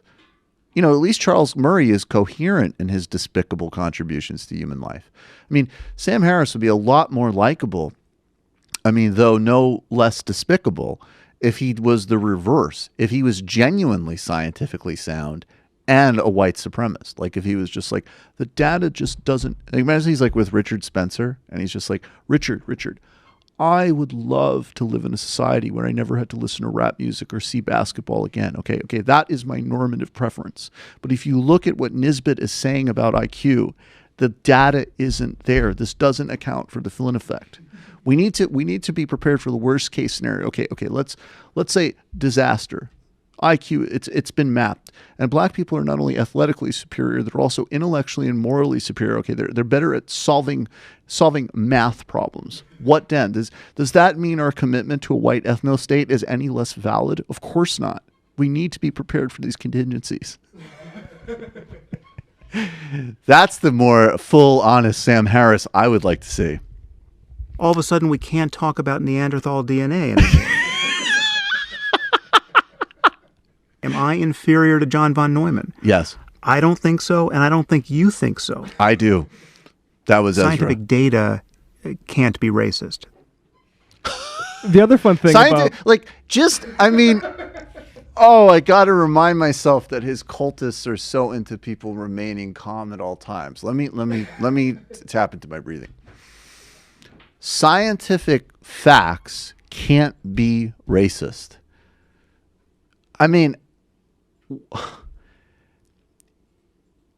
The deeper implication of this worldview is a war on every single human discipline besides a incredibly narrow quantitative idealism that never takes anything systemic or structural into account.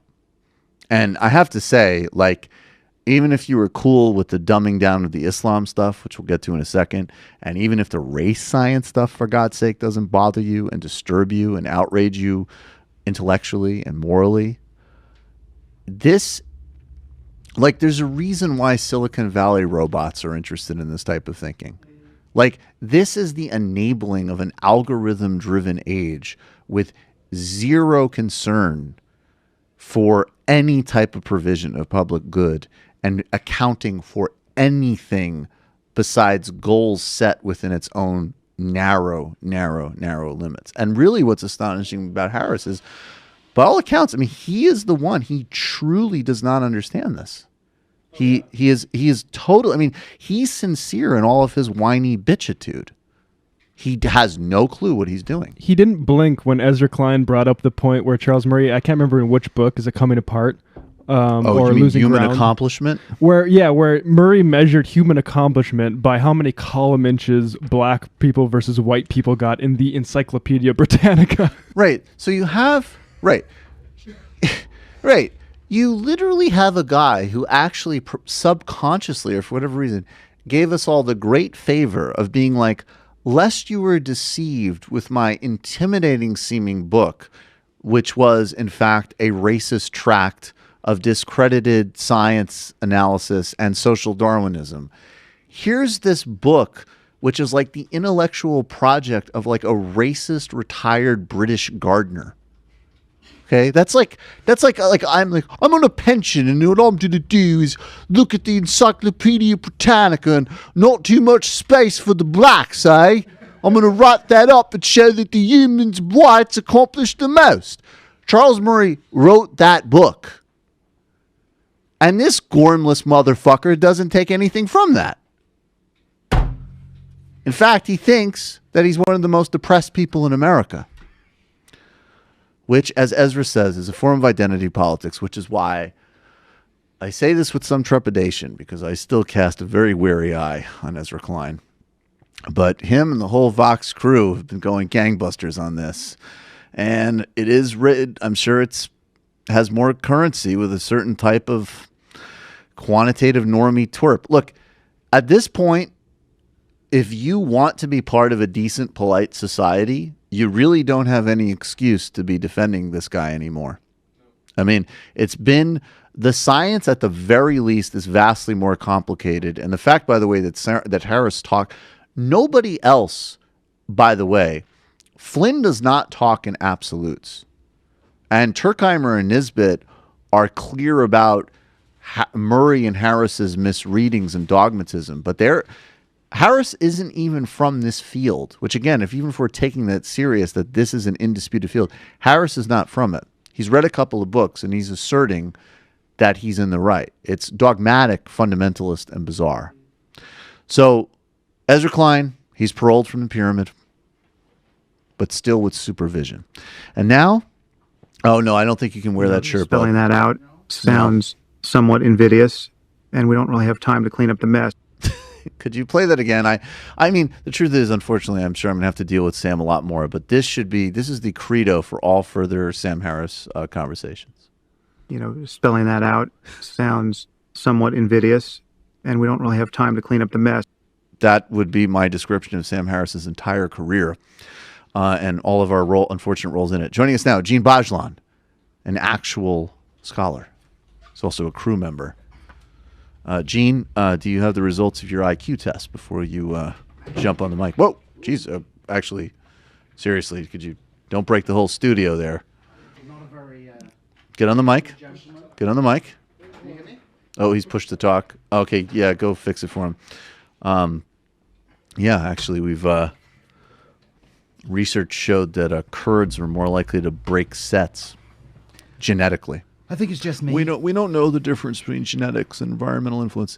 Let's just stay on. I'm sorry. I know people get sick of this, but look, Sam, the reason that I deal with Sam Harris so much is the same. A major part of where we're coming from in media, okay, and the tradition that I come from, even just like, getting my start with Sam, is that we cover. Part of it is to cover and debunk right-wing media. And, Fox News, and in the grand scheme of things, Fox News is a, much major piece of propaganda and danger for the kind of country writ large. But in the demographics and the world that we're in, YouTube, podcasting, someone like Sam Harris is an incredibly dangerous and destructive force. And again, I'll use this phrase very specifically. He's an agent of racism and bigotry. I have no idea. I apparently, especially with all of his sort of hyper emotional protestations, protesting. I get it. Maybe he's not personally whatever, but he is an agent of these ideas, and a tremendous public menace. So I actually want, and Djene Bajalan, of course, Michael Brooks Show crew, Missouri State University history professor, but let's get to the Islam stuff though briefly, because you are actually, in fact, you're an apostate. And you are from the Muslim community, and I'm very concerned about apostates. No, but like in all seriousness, you're someone who deals, first of all, it goes without, with actual international relations issues, okay? And that's a ballywick that I hit a lot. But let's go to the actual terms that people in this Harris world will go to, which is that it's all about showing solidarity with the people who are oppressed in, Middle Eastern, non-religious people, gays, women. From an actual scholarly and policy perspective, are these people helping or hindering your efforts to actually do the work in these communities? Well, frankly, they're hindering it, because they're just using this issue as a way to beat up on people in the Muslim world. They don't actually care about the people who are being oppressed. Let's take an example of Afghanistan. Right. Throughout the 1980s, the United States backed an awful movement that oppressed women, and so on and so forth. And suddenly we fast forward 10 years, and oh my word, the Taliban are the worst thing on the planet, and they're going to one of the reasons they're going to liberate Afghanistan is to save the women. Right. Now, I find that such a cynical use of this real issue, right? And then at the same time, they use the position of Muslims in the West is different from the position of Muslims in the Middle East. When I'm in the Middle East, I'm a lot more critical of Islam, because that is the dominant ideology, that's the dominant culture. Right. Here, it's not. You can beating up on Muslims is an easy target. Right. And this is just another way to kind of promote that racism, or it is, but it is racism, because can we say it is often racism? Because let's be real here. When you're talking about it, what does it cue in the public mind? It's people from the Middle East and South Asia. I'm not a Muslim. Right. Like, if Muslim was a religion, if it's just a religion, I'm not a Muslim. I don't believe in those things. Right. But I'm defined by those outside me as a Muslim. So therefore, to a certain extent, for these people, it's racialized. Right. I remember speaking to a guy who was talking about Kaepernick, and he goes, "Well, Kaepernick's married to a Palestinian, and she's insidious, and she's." Were you talking to Sam Harris? She's an insidious person. She's corrupting her. I'm like, she's a Muslim. She's pushing a Muslim. Kaepernick's partner is Palestinian, but she's a leftist. She's not a Muslim. So they do racialize the religious identity. It's not, you can't, in the eyes of certain right-wing figures, you cannot escape the religion. It's like some kind of disease that once you're in that, once you're there, there's something almost genetic to it. I was talking, and this is true not just of conservatives, of liberals. Yeah, I was talking to a Hillary Clinton person who basically says to me, "Oh, you support Bernie, so you're a misogynist, and you don't care for people of color." And I was like, "Well, according to the American standards, I am a person of color. I'm Middle Eastern." And she goes, "Oh, your Middle Eastern identity explains your misogyny." It's like, that's racist. That was great. So she was doing a literal fake accusation and then busted out some actual stuff. Actual racism. That was well done. Because I actually, to me, I never bought it, but that would be where I would catch myself. And then I think there's this other really, interesting, like if we're being uncharitable, there is the intellectual history of the native informant, right? And so if we're being really uncharitable, and I think for some of these figures, if I'm being blunt, like if the shoe fits, right? Like if you come, if you say, hey, I'm the, Iraqi policy expert at this far-right think tank, and my answer to all of my questions in my society is to do, exactly what neocons want to do here, and I'll explain to you why, we're primitives, and the only way to deal with it is bombing us. I mean, that is what that analytic framework is set to address. But the other thing that kind of strikes me too, and this also, is very much in that weird sort of Sam Harris world, is it's just another category blurring where it's like, somebody who has dealt with being raised in, say, a fundamentalist Muslim home, right? It's terrible. And certainly if a family has immigrated to, the UK or the United States, like, you need to send your daughter to school. Like, you can't fuck around, right? Like multiculturalism goes both ways. So I don't question that on a policy level. But this notion that people's personal experiences and traumas can become like a Trojan horse for history and policy. It's like these are stories that are more analogous to like somebody escaping Scientology or something like that. So we deal with Scientology. It's like, well, how do we deal with cults? How do we, what is that mechanism? The answers that we actually have to a lot of those things have to do more with meeting psychological and emotional needs independently of the ideologies that people embrace are secondary. So there's not this power of ideas thing. But how do you kind of deal with that idea that they're claiming, it's not just that they're undermining your work, but that they're claiming that they're the only people that have any kind of genuine interest in, supporting, and then you have these, the figureheads, the Majid Nawazes, the Ayn Hirsi Alis, who seem like, they're basically just, Ayn Hirsi Ali went to Israel and said, well, I know Israel is great because, women wear bikinis. And I was like, well, cool. What? That justifies, Gaza? What the fuck are you talking about? Well, I just think, these people fundamentally, people like Harris, they don't really, they're more interested in using these things as support for their own particular prejudices about the Islamic religion or the Islamic community more general. The solidarity aspect that they put forward is, to use a right-wing term, is a kind of virtue signaling. They're like, oh, well, I care about those people in Iran. But, I'm going to back up a whole load of abusive policies to Muslims or to people from the Muslim community in my home country because of the threat in this that's taking place in a very different context, right? So what's going on in the Middle East with the Islamic community is not the same as what's going on in the West. And the position of the Islamic religion in the West is not the same. And it's an attempt to allied those two things, to confuse the issue of the way Islam is used in the Middle East to oppress women, to oppress different ethnic groups, and then say, well, that's exactly the same as it is in the West, when it's not. It's simply and what not. I love about this, though, is that we're actually doing... So what these people do is they say, okay, well, if you aren't on board with this super idealized, super ahistorical, one-dimensional, mean-spirited, and historically and policy literate view of Islam, then you're a relativist who's propping up Islam. What we're actually doing is, so we just did it there. Islam is different in different contexts. It manifests differently in different ways. If a Sufi militia took over Saudi back in 1920, and they presided over Mecca and had all of that oil wealth, the Sufism and the Islam they'd propagandize and push overseas would look radically different. And then we'd have an entirely different sort of public global perception of what Islam is. Not because Islam's innately great and that's the real Islam.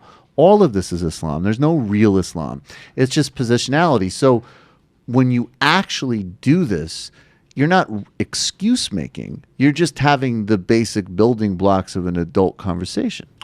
Well, a great example of this is like in Indonesia, for example, in the island of Sulawesi, they have transgender Sufi sheikhs. Right. Because, the Islamic religion comes to Indonesia in the early modern period, and many of the existing cultural traditions there are integrated into the Islamic tradition.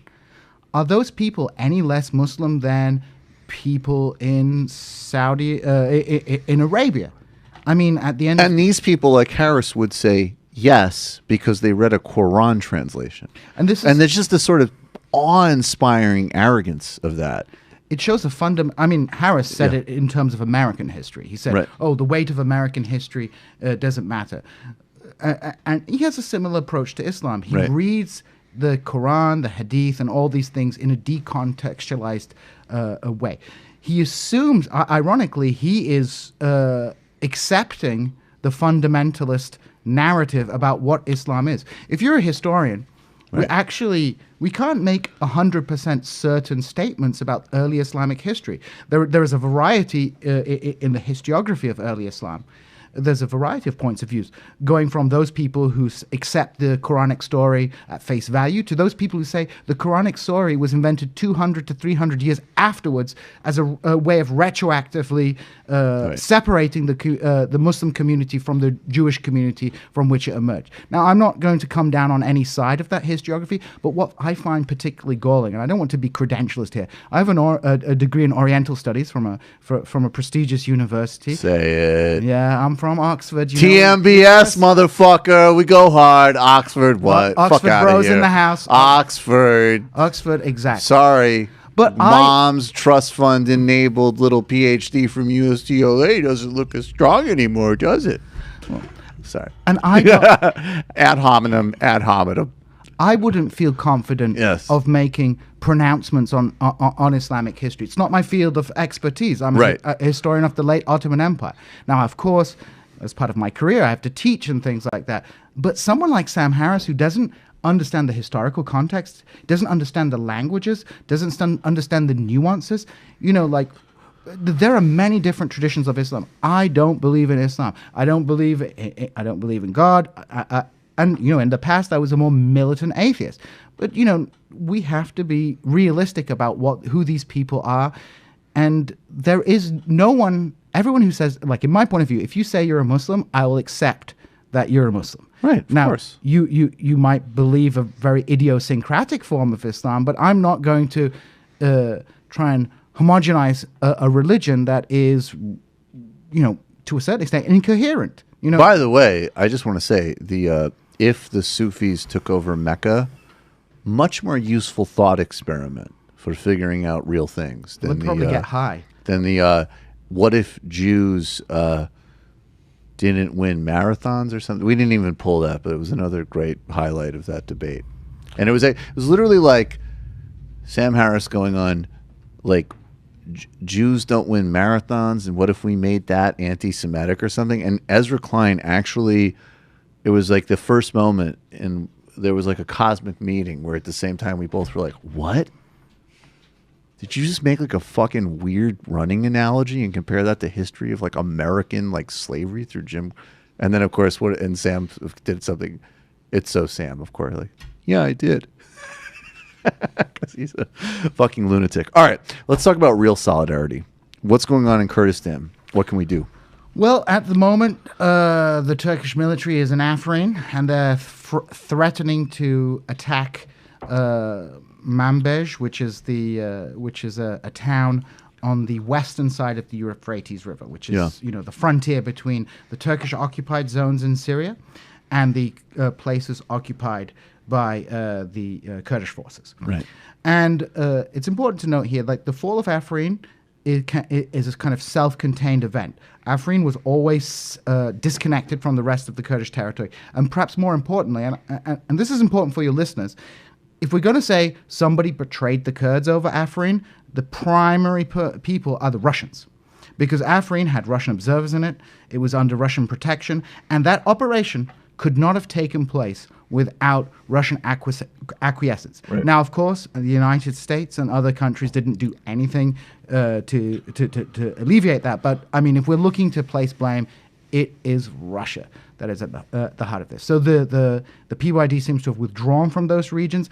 And, Turkish nationalists are celebrating this, but I think on the balance, I'm actually glad they withdrew rather than turning Afrin into a slaughterhouse. Yeah. Now, at the moment, what's happening is the Turkish authorities there are rounding up people. They're arresting young men. I'm not sure of the numbers, but there's been reports a couple of hundred young men have been arrested, and there's been widespread looting. That's not just in Kurdish sources. That's in places like Human Rights Watch are pointing that out. The UN are pointing that out. Kurds in Afrin have been placed on a genocide watch list. Now, obviously, I don't like to throw around the genocide word, willy-nilly, because it's crying wolf. But I do fear that we might be heading towards something like that. We're not there yet, but there is a lot of humanitarian abuse, human rights abuse taking place there at the moment. So it is a very dire situation. However, on the flip side, the Turkey has not attacked the main region that the Kurds in Syria hold. So which is Roj. And just explain. We've done multiple, and people become Patreon patron. We've done illicit histories. We've gotten into, first of all, delineating the distinction between Kurdish forces in Iraq, Iran, and Turkey. We've talked about some of the actual political formations there, including actually the HDP in Turkey, which maybe you could very briefly touch on, but is a really enlightened and globally relevant project. But, certainly within a Syrian context, there's just no doubt that if you're looking for one faction there that holds any type of promise for any type of left emancipatory politics, it's not perfect, you don't have to romanticize it, but it is absolutely those PYD forces. I mean, just undoubtedly. Yeah, I mean, and maybe just a bit, elaborate on, kind of remind everybody of the sort of anarchism and what's happening. Well, I have to, before I talk about Rojava, I have to note that I have not actually personally been to Rojava. I haven't seen the Rojava experiment firsthand. Right. Although, when I was in Iraqi Kurdistan, I met with, I met guerrillas from the PYD who are based in the city of Suleimania, where I was based. Right. So I do have some kind of notion of what's going on there. Now, you really are trying to contrast with Sam Harris here. Well, that guy could tell you what's happening in Rojava if he, read a couple of newspaper articles and did a thought experiment. I think. This is incredible. Yeah, it's impressive. Yeah, go ahead. So, but I have contacts on the ground. I've spoken to people, and there have been accusations of human rights abuses. Mm-hmm. There have been problems with the acceptance of multi-parties within the system, but compared to the level of brutality of both ISIS and the Assad regime. Mm-hmm. There's just no comparison. These guys, that there are people, from what I hear, there are people genuinely on the ground trying to build these forms of local government, building up cooperatives. They have a big economic policy to try and make self-sufficiency, to build cooperative farming institutions, cooperative manufacturing industries, and so on and so forth. They have a local council system, and there's a real push for gender emancipation. Right. Women take a leading role in Rojava. Now, there are certain problematic aspects of it. For example, the PKK, from which the movement in Rojava at least owes its ideology to, has a strong history of authoritarianism. And my fear, of course, is that that strong history of authoritarianism will ultimately destroy the Rojava revolution. But it's real now. It's real. We can't. There's every single report from there, including ones that have some critical, again, don't be a blind idealist, but anybody suggesting, though, that on the flip side, that there isn't, that these efforts aren't actually taking place, that, nobody who's credible has suggested that there aren't councils, that there aren't efforts to emancipate women, that there aren't workers' cooperatives. These things are happening. So they may be making mistakes. There may be flaws. But this is not only is it a site in that context, in some respects, it's a site of almost a global cutting edge of experimental politics. Well, there's an enormous amount of political imagination taking place there. People are trying new things out. And my hope for Rojava is that there may be at least some kind of post-Stalinist model of socialism. Stalinism failed. People on the left need to stop, the tankies on the left need to stop living in the past, stop imagining that it's 1973, and they need to, look to the future. These models of highly centralized statism failed. Does that mean we need to abolish all hierarchies? Well, obviously, the military for example, of course they need a hierarchy and some kind of organization. It's Yeah. ridiculous. Of course you need some kind of hierarchy and economic planning. But this kind of idea of having a mass participatorial democracy, I'm hoping that this is really what Rojava is. And, you know, you even have mainstream outlets like Vox, we've talked about, have written about this. Vice. You know, they've been there, they've done reports, and they've been like, well, this seems like pretty okay I mean, what are we comparing Rojava to? We're comparing it to its neighbors, like with like. You know, like if you compare, let's say, comparing Cuba to the United States is ridiculous because they're totally different. But like comparing Cuba to, you know, El Salvador or something, exactly, hell of a lot better. Or Haiti. Yeah, or Haiti. And Haiti was, Haiti was, you know, crushed by, you know, U.S.-backed, like, Duvalier regime. And by the way, I think it's always important, I just say this not to justify, you know, again, have the full perspective. Of course there were abuses by Castro regime.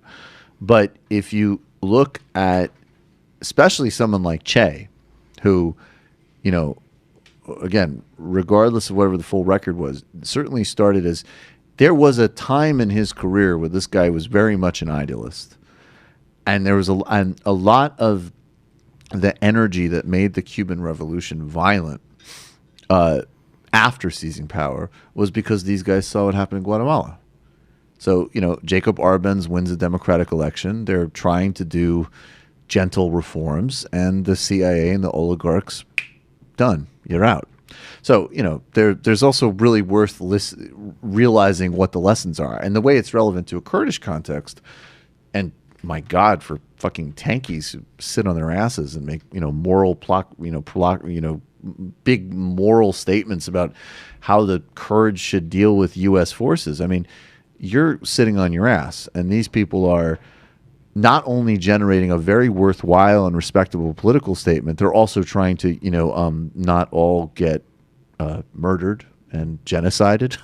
I mean, in the beginning of Kurdish fighting, I remember a quote from a Kurdish fighter, and this is as someone from me, you know, I've taken heat by never lying or making excuses or conspiracy theories to justify Assad and all of his endless atrocities. But she said, you know, something to the effect, I'm paraphrasing, but like, when we fight Assad, we're fighting oppression. And we fight ISIS, we're fighting people that want to wipe all of us from the face of the earth. And if you can't acknowledge and deal with that reality from the comfort of your circumstances, then, you know, you're a fucking idiot is actually the nicest thing I could call you. I mean, it's very easy if you're sitting in, you know, New York City to make big statements about imperialism. But when you have, you know, guys hopped up on meth driving Nissan trucks with machine guns coming towards you and promising to rape and kill you, the calculus changes a little bit. Now, we can make the big critique about U.S. imperialism and so on and so forth, and we do. But let's not pretend what the Syrian civil war is, because it's not like Russia and China aren't imperialist countries. Oh, it's multi-imperialist conflict. It's an Gulf imperialist, Russia imperialist, Iran imperialist, U.S. imperialist, you know, British imperialist. Some people on the left still sort of seem to think Russia is some bastion of anti-imperialism, when Russia is and has been historically an imperialist country. Right. Let's touch on, before we get to the postgame, and we will become a patron. You've got the real deal on what's happening with Jeremy Corbyn, although I realize we'll touch on that briefly, actually, because it's in the title, so I don't want to completely beg out on it. But we do need to talk about Gaza briefly. I actually think in some ways we could, ultimately, some of the types of decentralized experiments that are happening in Kurdistan are going to need to happen in Israel-Palestine ultimately, as a two-state solution is utterly dead. And, you know, what a one-state is going to look like ultimately might end up having to be very creative and some very interesting synthesis of, you know, cultural autonomy and shared institutions and so on. But, you know, these atrocities in Gaza, the murders right now by the Israeli state, you know, let's just, I mean, touch on them, bring us up to date.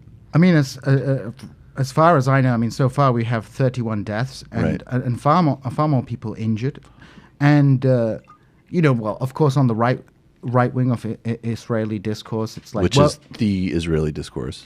Well, which is or the dominant Israeli discourse. The dominant discourse is that these people are are coming at the border, so they get what they deserve. And then the liberal discourse is a little bit of trying to say, well, let's blame the soldiers for it. The soldiers have shot people. There's that video's come out of a sniper shooting someone. And so some people have said, okay, we need an inquiry. And the journalist getting murdered. The journalist who was killed. Yeah. And it's and there are some people who are like, well, this is not very good. Maybe we need to have an investigation of these particular soldiers. Right. But what about the colonels? What about the generals who put those soldiers? What about an apartheid state government? I mean, you can't. Oh, you just dropped yourself. Oh, I didn't mean that. I just made such a powerful point. You just dropped yourself even more. Whoop. See, this also explains the unreliability of testing, because this is a brilliant man who went to Oxford. He has a PhD, and he can't operate a fucking chair. Brains are complex. Brains are complex. Or the backdrop. Brains are complex. I'm telling you, I'm going to destroy the studio. Actually, I really would appreciate if you didn't. So, I just want to quote briefly from The Guardian. On Friday, Palestinians in the Gaza Strip embarked on what they called the Great March of Return. In their thousands, they walked and chanted meters away from the electric fence that has kept 2 million Gaza residents penned in for more than a decade. They plan to sit there in flimsy-built tent city until Nakba Day on the 15th of May. That day marks the 70th anniversary of the Nakba, or catastrophe, when the marchers, their parents and their grandparents fled or were forced to flee from their homes upon the creation of the State of Israel. That is, again, that's just reality. In order to create the State of Israel, including, by the way, terrorist activities by groups like Irgun that killed and attacked civilians of Palestinian descent, Nakba meant, tens of thousands of Palestinians fled their homes. They lost, all of their belongings. And and that's even pre, the 67 occupation and siege of Gaza, right? So,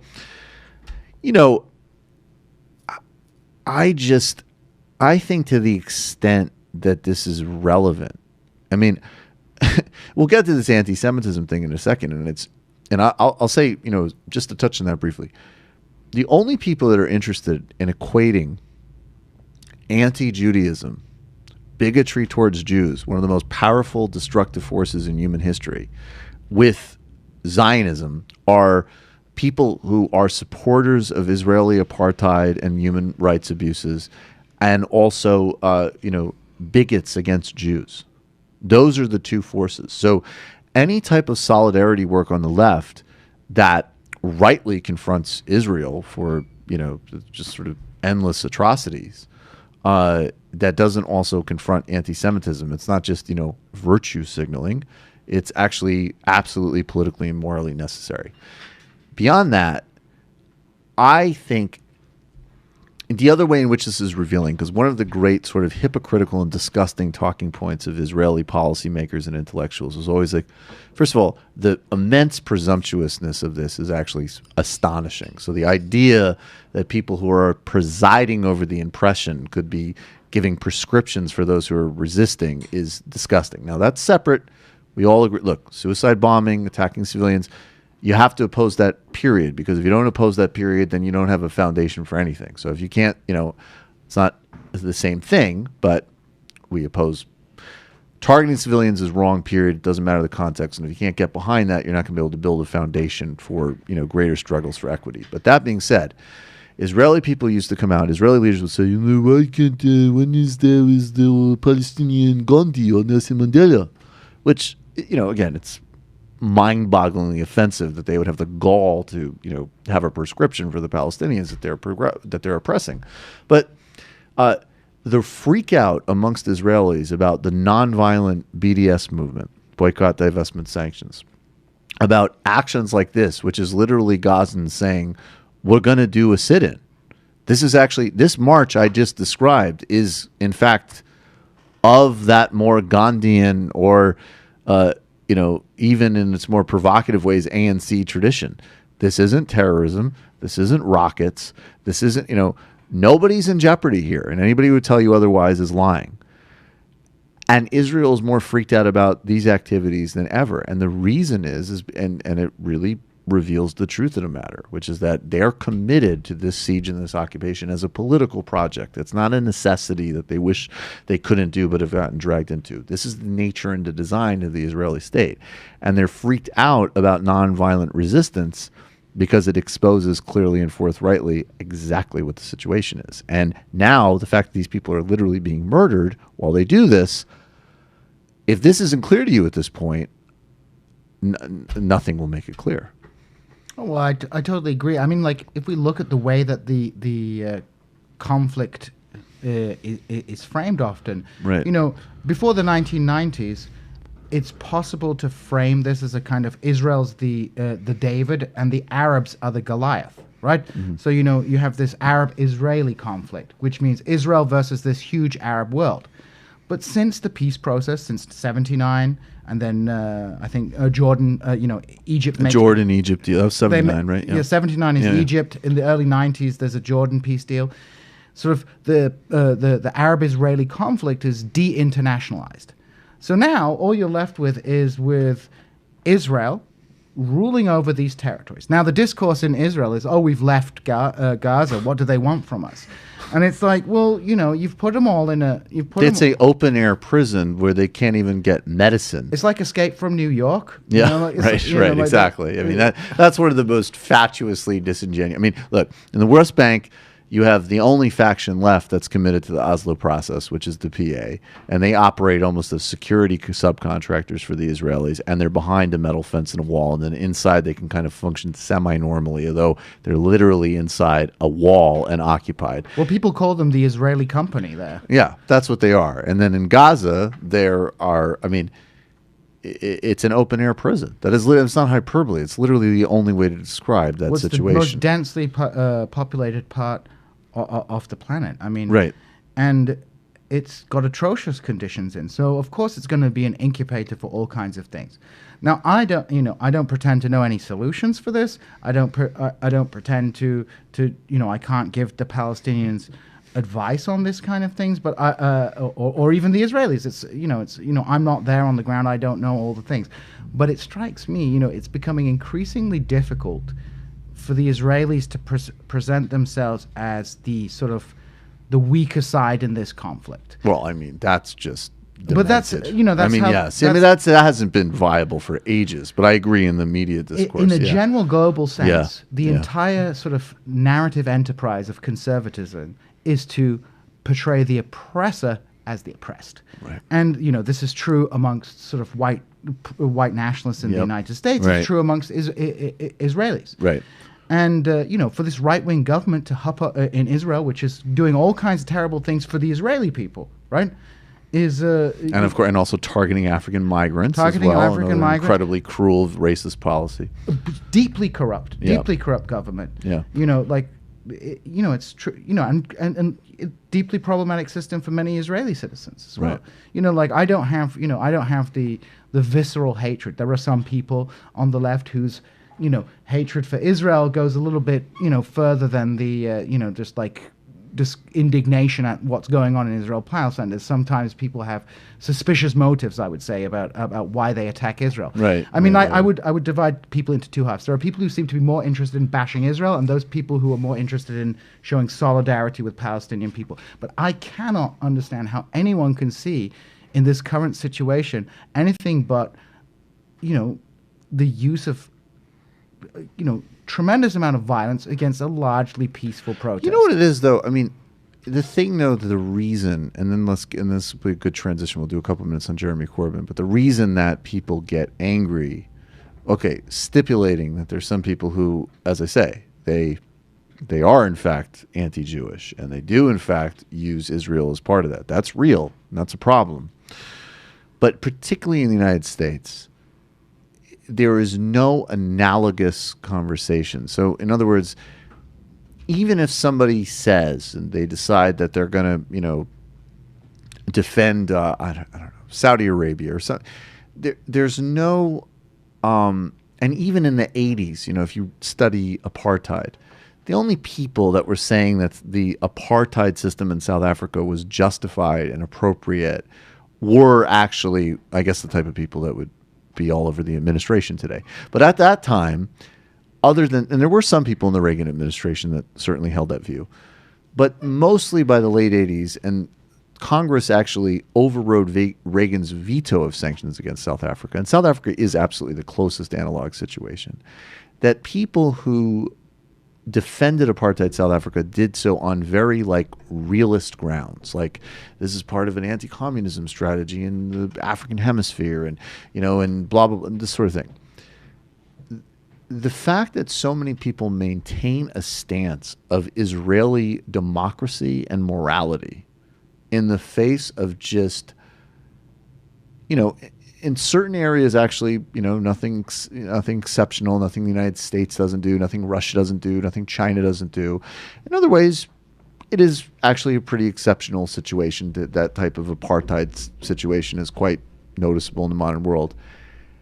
The fact that so many people will still not only defend it, and actually, ironically, and practice an incredibly toxic form of identity politics, which is, if you're not Jewish, you can't talk about a powerful nation state that implements apartheid.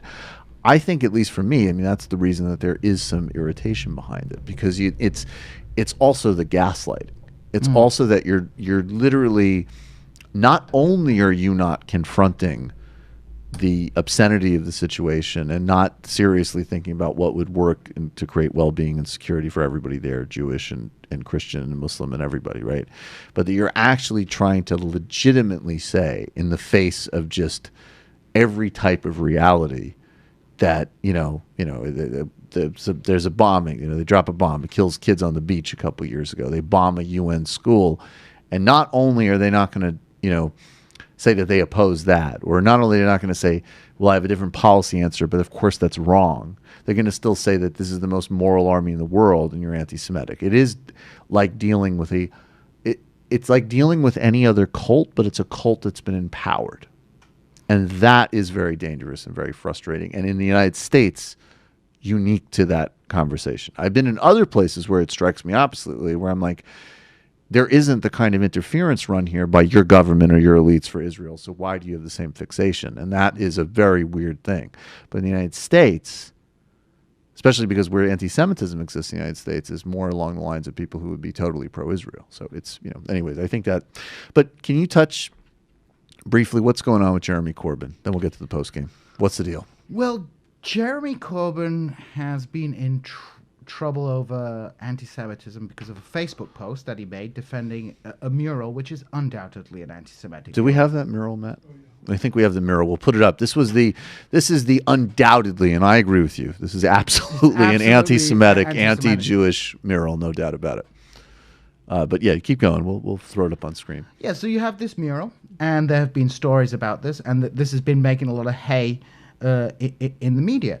And so, the big push in the media now, because, in the British media, the BBC. Very far-right, anti-Labour, anti-Corbyn media. Well, you have the BBC, which is the state media, which seems to be very anti-Corbyn. And then you have the whole private media section, with a few exceptions.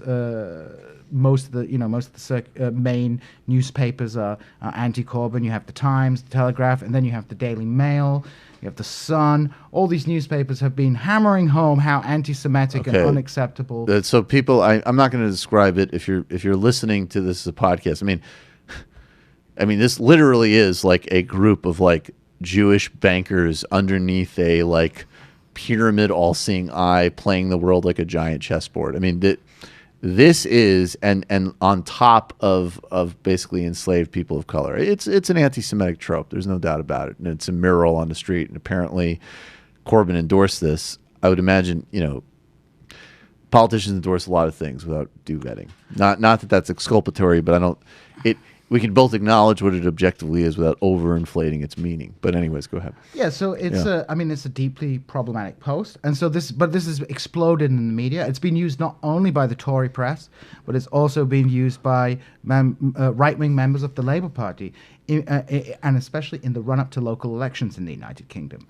So we have this we have this big scandal over anti-Semitism. Many Jewish groups have expressed their disgust, and and I understand to a certain extent. It's a disgusting image. It's a disgusting image, and Jeremy Corbyn's post about it. I mean, it's not an extensive post, but I can't remember what exactly he says. But he goes, "Well, this person is in good company with the Rockefellers or something like that." I can't remember exactly. Well, my reading is that he doesn't. Okay, Yvonne Ridley. This is the response. It's a very moving and wonderful piece of art. What's wrong with it? And Jeremy Corbyn. This is back in October 2012. He wrote, "Why? You were in good company. Rockefeller destroyed Diego Rivera's mural because it includes a picture of Lenin." My read on this, and granted, I'm a Corbyn supporter and totally sympathetic to him, and I don't see any reason. Whereas actually, with some left members of the Labour Party, I do actually think that charges of anti-Judaism are actually quite legitimate. In his case, I don't think they are at all. My read on this is a two dope boys world. This is cultural literacy. I think he doesn't get what this signifies. That's my read. I mean, there are problems with anti-Semitism on the political left in Great Britain. And, Momentum, which is usually portrayed by sort of mainstream Labour politicians as this creepy organization that's infiltrated Labour. It's the left pressure group that supports Corbyn. Yeah. Exactly, left pressure group. They've actually come out and said, yes, anti-Semitism is a problem and we need to tackle it. Sami Chakrabarti, who is a well-known civil liberties person in the United Kingdom, a very intelligent person, a very active person, like kind of a civil liberties hero in the United Kingdom, has done a report on this and said, well, there's no systematic anti-Semitism in the Labour Party, but there are serious problems with anti-Semitism, and they have to be dealt with. Right. But the Tory press and the right wing of the Labour Party, are really, in a cynical way, and I don't like to use the word because this is used by occasionally by people who want to ignore anti-Semitism, but weaponizing it in a very cynical way to bash the Labour left without looking at what's going on. And can I give you some statistics here? Right. YouGov did a survey, right? They did a survey in 2017, and they asked 3 interesting questions. The first question is, do you think Jews chase money more than other people? The second question was, do you think Jews who support Israel... I'm chasing the money more than other people. Like a typical Jew, I find anti-Semitism hysterical. So the second question was, are Jews less loyal to Britain because of their ties to Israel? Right. And the third one's, do you think Jews think they're better than everybody else in the country? Right. And 27% of conservatives said that they felt that Jews chased money more than anybody else. 16% of conservatives said that they thought Jews were less loyal to the United Kingdom. And 14% of conservatives said that they thought that Jewish people thought they were better than everybody. Now let's compare that to the Labour statistics. Right. 14% of Labour supporters said that they felt that Jewish people were chasing money more than anybody else. 9% said they thought that they were more loyal to Israel than the United Kingdom. And then 11% said that they thought Jews thought they were better. Now, those are problematic statistics, right, and we have to deal with them. We can't just bury our heads in the sand. There is a strong tradition of anti-Semitism on the left. It goes back to Marx. Marx said horrible things about Jewish people. Right. Some of the anarchists used to say horrible things about Jewish people. But it's not like Labour's not taking any action. For example, John Lansdowne, who's a very well-known former supporter of Tony Benn, Bennite. Real socialist, on the left of the party. He lost his position on the NEC because of this. You've had people like Jerry Downing expelled from the party. Now, one person I would say that I think Jeremy Corbyn is making a very big mistake by not distancing himself from is Ken Livingstone, because Ken Livingstone, the older he gets, the more like his it's perhaps not the most visceral anti-Semitism, but his most, his bigotry. I mean, he on his radio show, he has a radio show, like a talk radio show. He talks about, Hitler had a deal with the Zionists before he went insane and killed 6 million Jews. Well, he didn't really have a deal with the Zionists. Right. That's definitely. There's some weird reporting around that and conversations, but that is a incredibly irresponsible thing to just float on your radio show, to say the least. But let me just say this briefly. I mean, there also has been reporting that this is a very that this is a coordinated attack that involves, and also let's just briefly before we get to the post game, you also made the point earlier that the part of the anti-Semitism problem in labor specifically is that just like in many, like in the Democratic Party and other parties that kind of have focused on mobilizing certain urban constituencies, that there are some, and these are small pockets, we're not going to do a Sam Harris thing here, there's some, basically like Muslim community leaders that have anti-Jewish sentiments that are also local vote getters for labor candidates. So part of this problem is just structural. Like you're relying on the same way you might, all right, that's the part of town where, the people don't like the Italians. Or Steve King. Well, Steve King is overt, and he is the congressman, so that's a slightly different thing. But yes, like the same way that the Republican Party's whole electoral strategy, at least until now it's overt, has always relied to some greater or lesser degree on activating bigots and having bigots deliver votes for them. That is an accurate analogy. This is to a much smaller scale than that. But the point being, that is a problem, but that problem has nothing to do with Jeremy Corbyn. That was just as evident under Tony Blair, and Tony Blair has been at the forefront of this attack on Corbyn. And there also is some reporting and some video of people in, what they would call like the Haspara, the PR movement, saying like, we're going to use this to destroy Jeremy Corbyn. And Jeremy Corbyn, other than this mural, I mean, this is the thing. They've got, yes, he should be more aggressive about Ken Livingstone, but that's an association. That's not him. And this mural, which is just utterly stupid, but mostly his record has been completely unequivocal, if anything, like pretty SJW, frankly, on any form of racism, anti-Semitism, sexism, homophobia. The guy doesn't like that stuff. But what he has said, which is right to say, is, maybe we ought to suspend arms sales to the people that are shooting nonviolent protesters and journalists. And that, as we go back to before, if that is equated with anti-Semitism, we're doing everybody a profound disservice. So I think, we also need to be clear about the politics behind this. Let me give you a really concrete example of the cynicism of this. There's a famous British Jewish actress called Maureen Lipman, who's from my hometown of Hull, right? Right. And she came out. We're going to play whole hip hop. Yeah, whole hip hop in the house. Bounce, bounce, bounce. And Maureen Lipman came out and said, well, she had a piece which was how Jeremy Corbyn made me a Tory. Right. She made the exact same statement in 2014 when Ed Miliband, who is Jewish, said that he supported a Palestinian state. The level of cynicism of some people. Right. Now, so we have to do two things at once. We have to, on the left, really admit that we have a problem with this kind of thing. Right. And saying that, well, the Tories' problem is worse doesn't really help. And it's supposed to be worse. They're conservatives. Conservatives are bigots. And that's the whole point of left politics. We're supposed to oppose these things. So we have to make, we have to be very serious about this. We have to understand that within a broad, I often feel very uncomfortable about separating anti-Semitism from racism in general. I agree. It's the same thing. I don't even like the word anti-Semitism is made up by anti-Semites to sort of like in the 19th century to give like Jew-hating Judenhass, as it was in German. It's like a kind of respectable scientific understanding. Like okay, but maybe this could clarify this. Say there's a Jew who lives in a pyramid. Now, if I lived in a pyramid, I would think that was a disaster. But what if I want to grub money out of the pyramid? That's a good one. Yeah. Anti-Semite thought experiment, Sam Harris.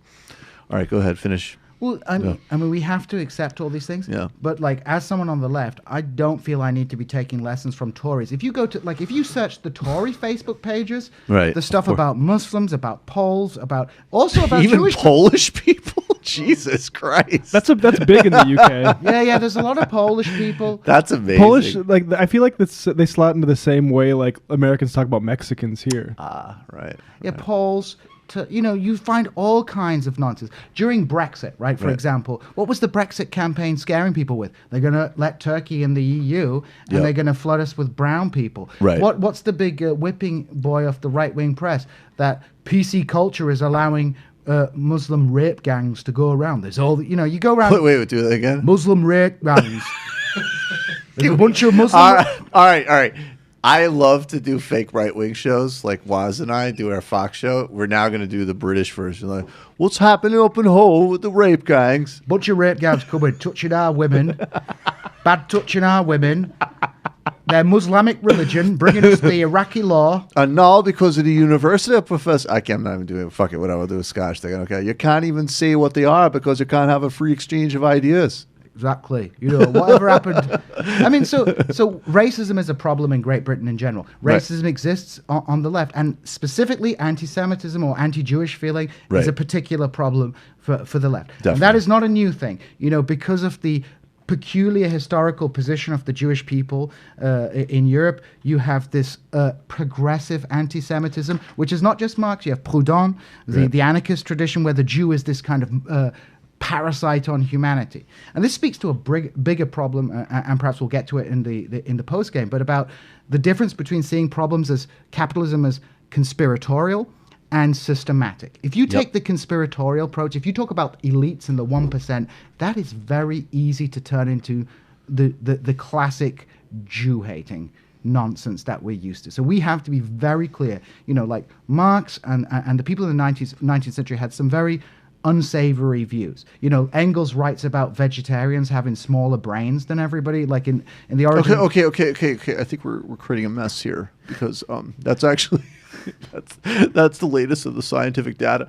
All right, everybody. We're going to continue this in the post game, and also this is a big deal. We're really now. Not only does TMBS, Yale's in the house for the post game. Luke motherfucking Mayville with a PhD from Yale. And also postdoc at Columbia University. Fascinating, as people know, friend of mine. And also Reclaim Idaho. He's going to join us for the post game. We're going to open up the IMs, open up the calls in a second. 646-257-3920. 646-257-3920. And we're starting to get the questions on the Discord. Become a patron today. Patreon.com/TMBS. We have about 240 reviews on iTunes. Maybe throw us a review. Keep spreading the words. Thank you, super producer Matt Leck. Thank you, head theoretician David Grishcom. Thank you, super producer David Slavic. See you in the post game.